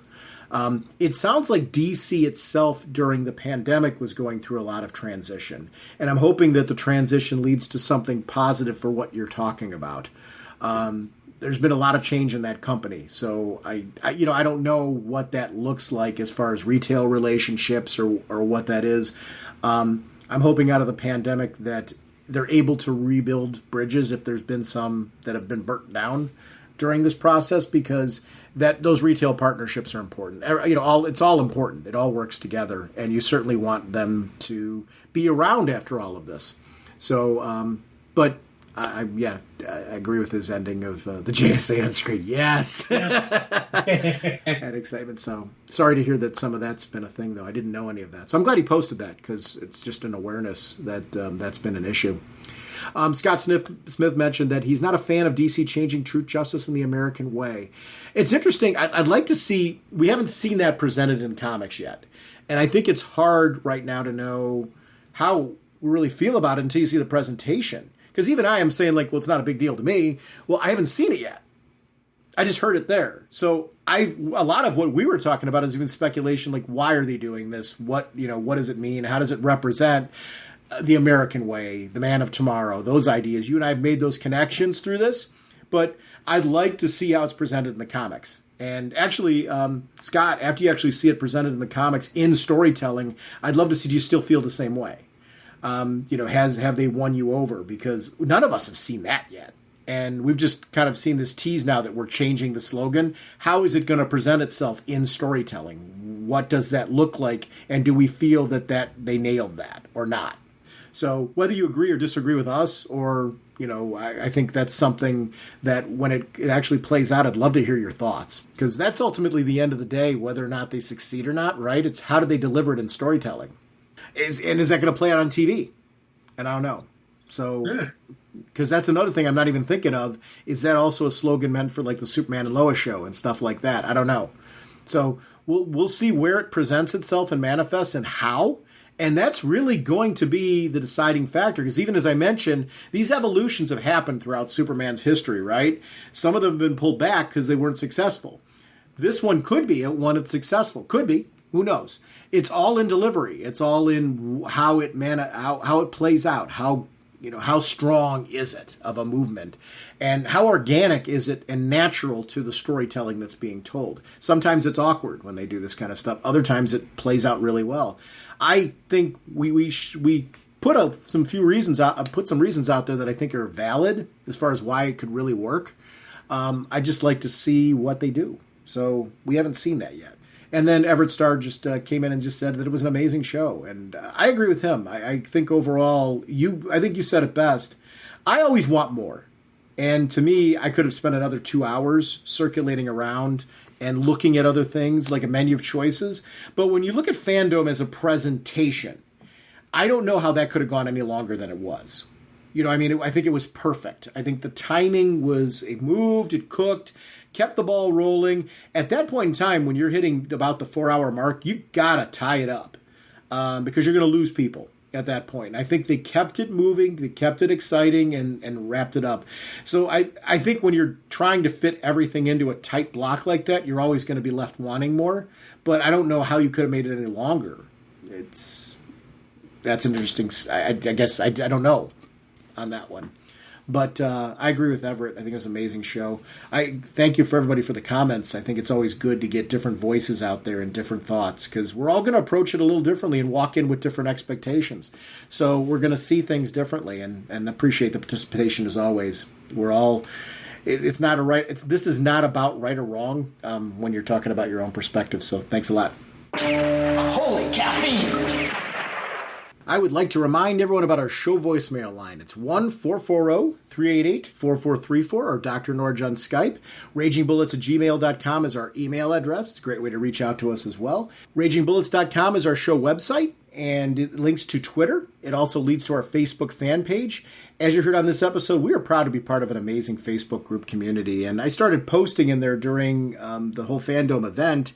And one of the things I posted in there was like, hey, just give us your thoughts on this event if you'd like to get your comments on the show. And I love that group over there. And everyone just gave me some honest answers on like what their feedback was from their perspective. And everyone's going to be a little different on that. So thank you to everyone who participated there. It's a safe group, great place to join, great people, as you heard on this episode. So please consider popping over to the Facebook group community and participating over there. The About Us section of our show website has links to how to get to us on social media and gaming platforms. We love connecting with you. We are sponsored, as always, by DCB Service and InStockTrades.com. Jim, what is going on over at DCBService.com? We have the new series, Batgirls, issue 1 and 2. Both are 40% off over only $2.39. And we have the Batman, The Long Halloween, Catwoman, When in Rome, Deluxe Edition hardcover, 50% off, only $24.99. Thank you, DCBS. Over at InStockTrades.com, they have tons of deals of the week, as always. They've got the Sandman Deluxe Edition Book 2 hardcover, for example. $49.99 regularly, 65% off, only $17.49. DC through the 80s and the End of Eras hardcover. $49.99 regularly, 65% off, only $17.49. Same thing with Batman the Three Jokers. That's a $29.99 book regularly, 60% off, only $11.99. And Justice League of America celebration of 60 years, $29.99 regularly, 65% off, only $10.49. Lots of deals they're running right now. 50, 55, 60, 65% off. Amazing chances to get a lot of books at an amazing deal. So consider stopping over at instocktrades.com. And thank you to both companies for supporting our show. Our next episode, Jim and I are going to be back, and we're going to do a Fear State check-in. This big event's going on, and there's been a lot of books that have been impacted, and the stories had a lot of momentum, a lot of things happening over there. So we're going to do a Fear State check-in. If you take a look in our show notes, you're going to see a lot of the upcoming content that we're having, and we're following a lot of what's going on over at DC and making sure that we're checking in on some books that we haven't for a while, but also preparing for some of the big events that are coming. We do have a Superman check-in that's going to be coming to coincide with some of the big events that are going on there, so we're not ignoring that book. But we're also going to be checking on things like Batman the Audio Adventure Special, The Flash, Black Manta, Aquaman The Becoming, and more. We got a lot of stuff that we want to check in. I want to check in on Green Lantern at some point in time as well. So we got a lot of things that we're going to be discussing. So we will see you next week.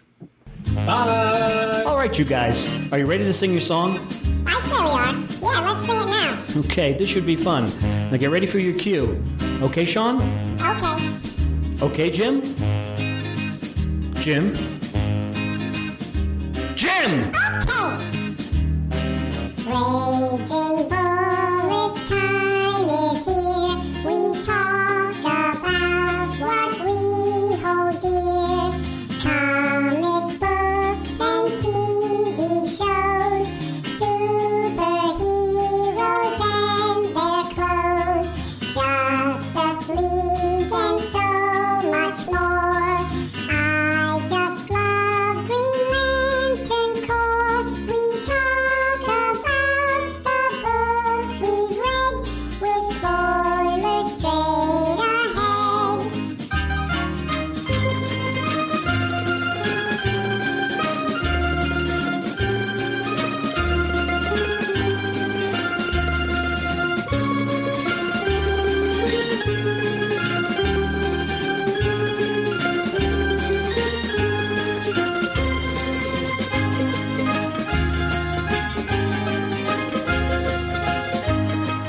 Okay, fellas, get ready. That was very good, Sean. Naturally. Jim, you're a little flat there, so be careful. Jim? Jim? Jim! Okay. Justice League and so much more. I still love Green Lantern Corps. DC Comics are what we know. The Raging Bullet Show. DC Comics are what we know. The Raging Bullet Show. Excellent job, guys. Let's sing it again. Yeah, let's sing it again. No, that's enough. Let's not push it. Push it. What is that? Yeah, what are you talking about? No, I didn't mean anything by that. I think Sean, Jim, Jim, how long do you want the song to go? Look, it's our